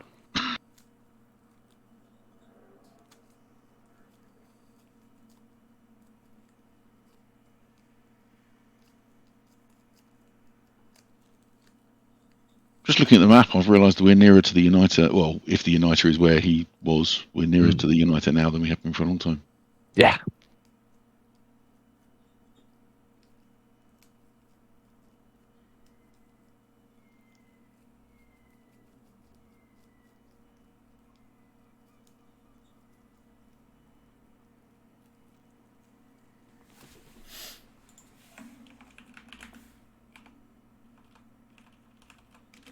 Well, if we want to go to Aberhan, can't do it today. Oh. Is teleportation circle not ritual? No, weirdly. I thought it was. I don't think it is. I looked at my character sheet just now when I unprepared it. It takes 10 minutes to cast even. It's, Okay. It's a fairly... Oh, no, it actually takes a minute to cast. Yeah, no. Oh, okay.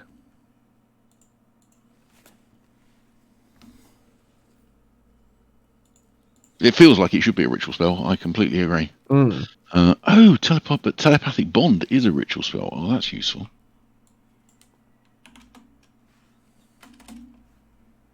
Must remember that before we go into places.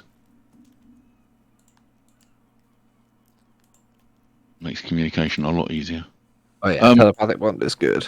So yeah, I can get us back to Abraham in 7 hours' time. Okay. 8 hours' time. How long till the next train?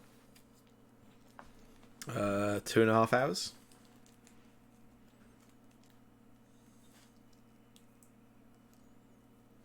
Well, would you want to go back to Griffinsteel? It depends, because we could have gone to Griffinsteel and straight to Aberhan. Doesn't matter where we are where we set out from.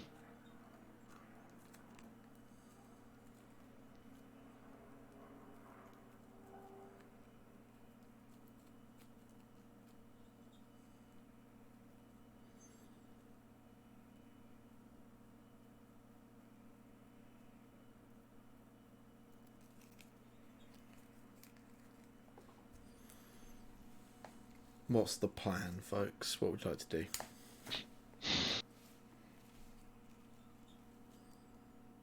Bloody good question, isn't it? Well, I think unless anyone says anything different, we are spending a fun 8 hours in pear trees. I'm slightly tempted to try and go in the forest, but I wasn't quite sure whether that would be considered a bad idea. Because we're just on the outskirts of the forest, aren't we? You are, yeah. Yeah, she didn't let us in, so we're slightly tempted to go into the forest. Interesting to see if She left an entrance open for us if we did go in. Did she? Yeah. Cool. So yeah, I mean, I've not been here before. Quite like a look at the forest, but basically, yeah, we're going to go to Aberhan and lay out, try and persuade the order that they need to join up with. They need to help us. Well, they need to unite Shate and then join up with Austral. That sounds like a big thing. Now you say it out loud. Mm. But yeah, is that is that the plan? Sounds like the plan to me. I feel weird about taking the ring there. But Let's not take the ring there then. We could always leave it here with Shanty. she didn't want it, as far as I could tell. She said it was up to our decision. She never said she didn't want it.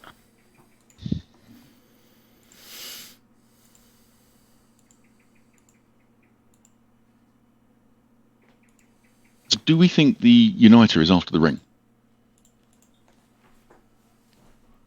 Or have we just been running around with that, thinking he was chasing us? He must be after the ring. Without it, he can't finish up what he started, right? Well, maybe we just should we just wait a couple of weeks while he kills the Garbonoids?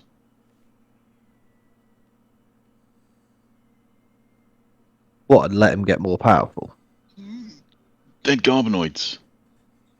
Powerful Uniter. Garbonoids aren't really an issue for us.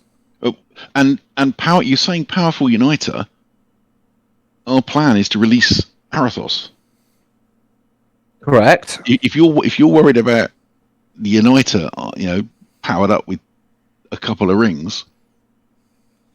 I'm just suggesting where we might have to fight both of them. Having one of them less powerful is ideal.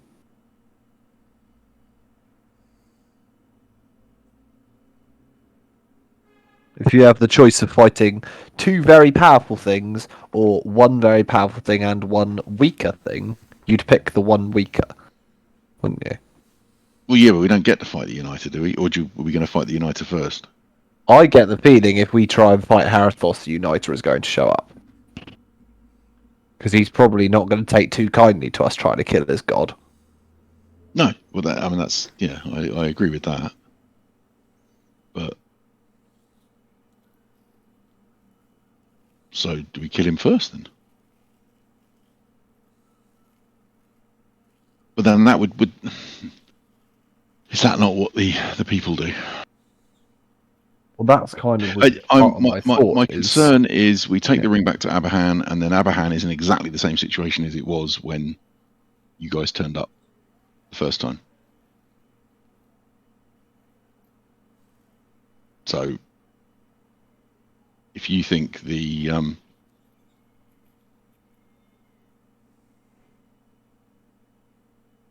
Shanti would take the ring, I can ask. Then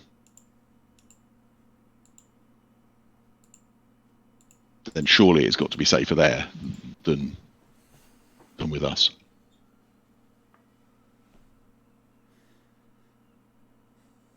And then we go to Abahan and carry on with the raising the banners.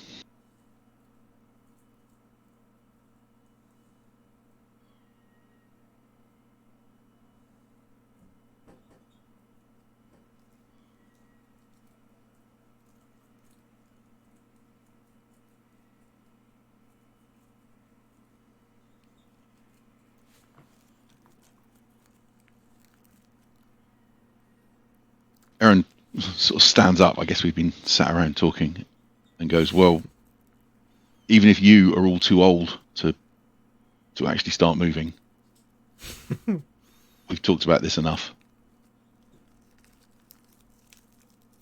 She holds out a hand. Dawnbringer, give me the ring. I'll take it to Shanti.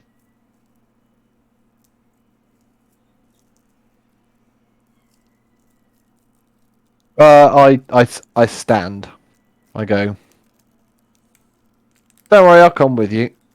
Would hate for you to get lost in the forest by yourself.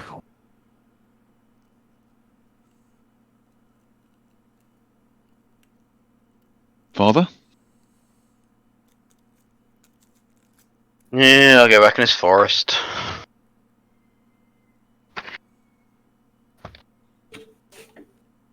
Are we going in for you first then? Because I can join you guys if you come. I can join you guys. Right. So, and then Aaron will look over at Jean. You coming?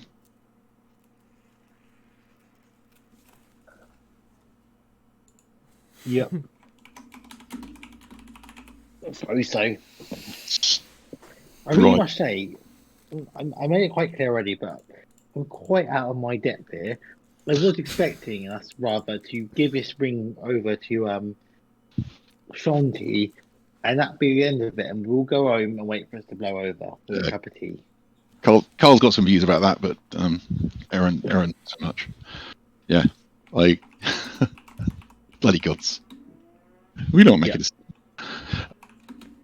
We'll let the infants do it, but still. Well, I don't know, but Abahan's history says that standing back and not doing anything doesn't get anywhere. So let's do what we can do. Let's talk to the powers in this world. Agreed. And Aaron starts marching off into the forest. Yep.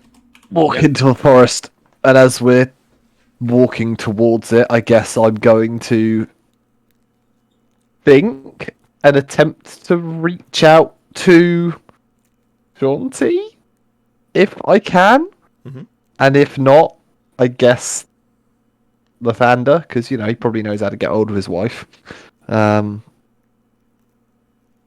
Asking just to ask, asking if we can leave this ring with them for safekeeping.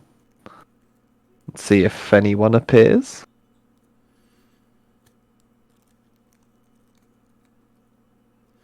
There was no immediate response, no.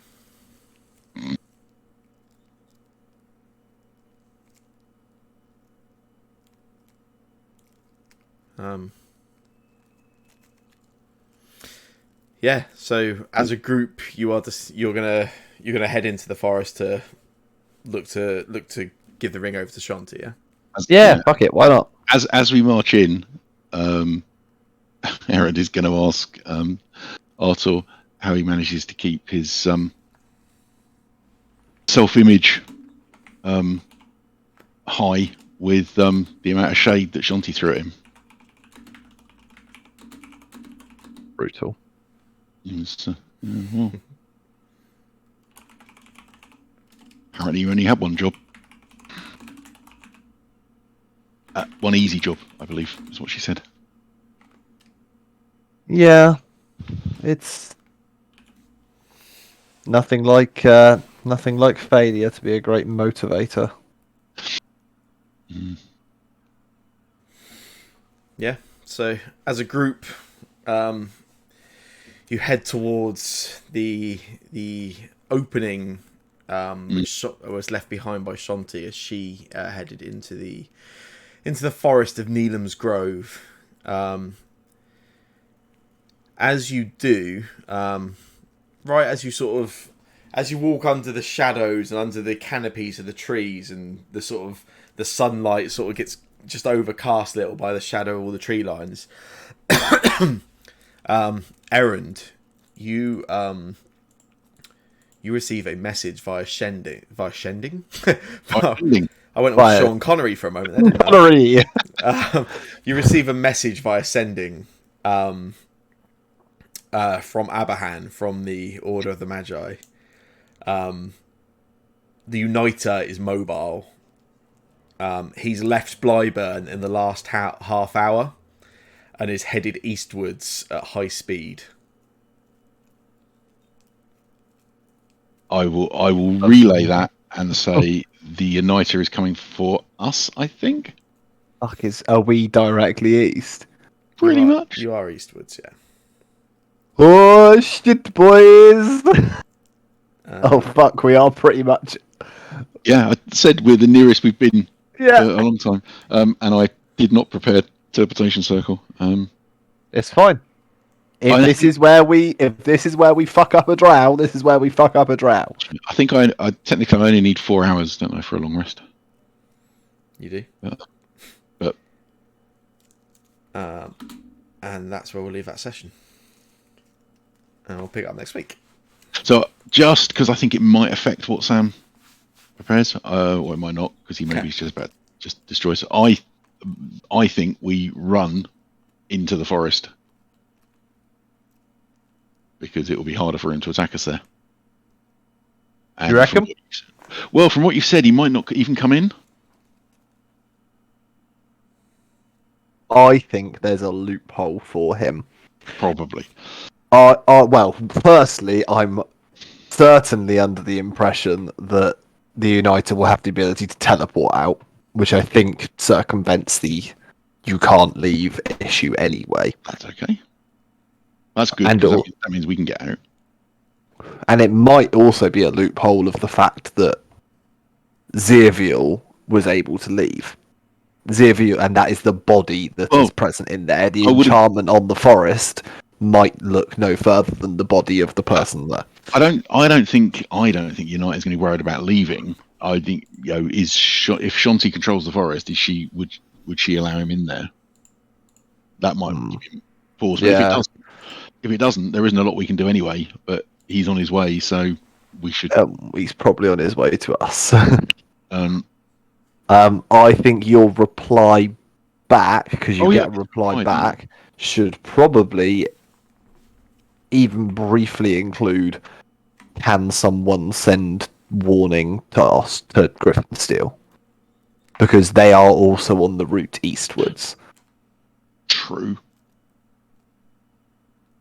So We're not the only ones. Actually, did Abraham even know where we are right now? well, don't know. Like, have you told them? No, I have no way of telling them, and Yeah.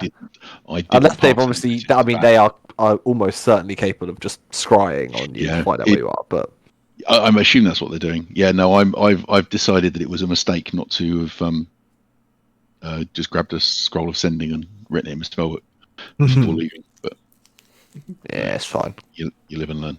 But yeah, okay. So I still think we should.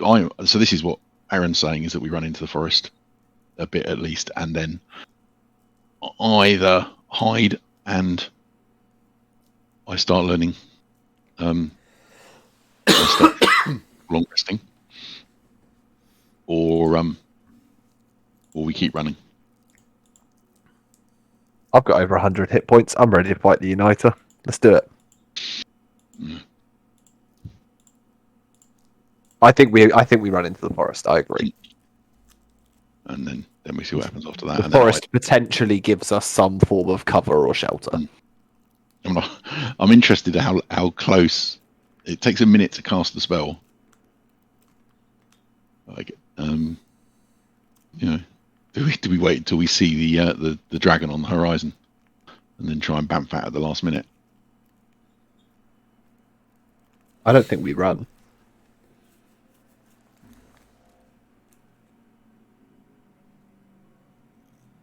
We can talk about Personally.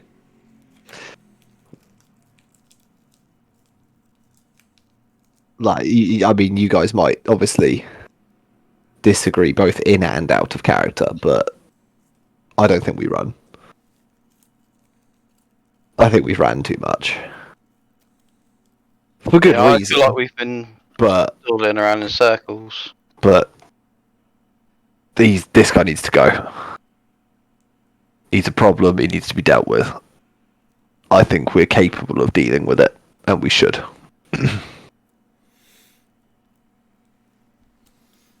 Well, maybe we'll get you a chance next week. Mm. Now's Have when you he's not seen even the- actually coming for us. What was that, so Shane? You've been following the West Ham game. No, I haven't. They just scored a 92nd minute winner by the looks of it. What, West Ham did? Yeah. Nice. It's the 95th minute now, they're 2-1 up. Nice.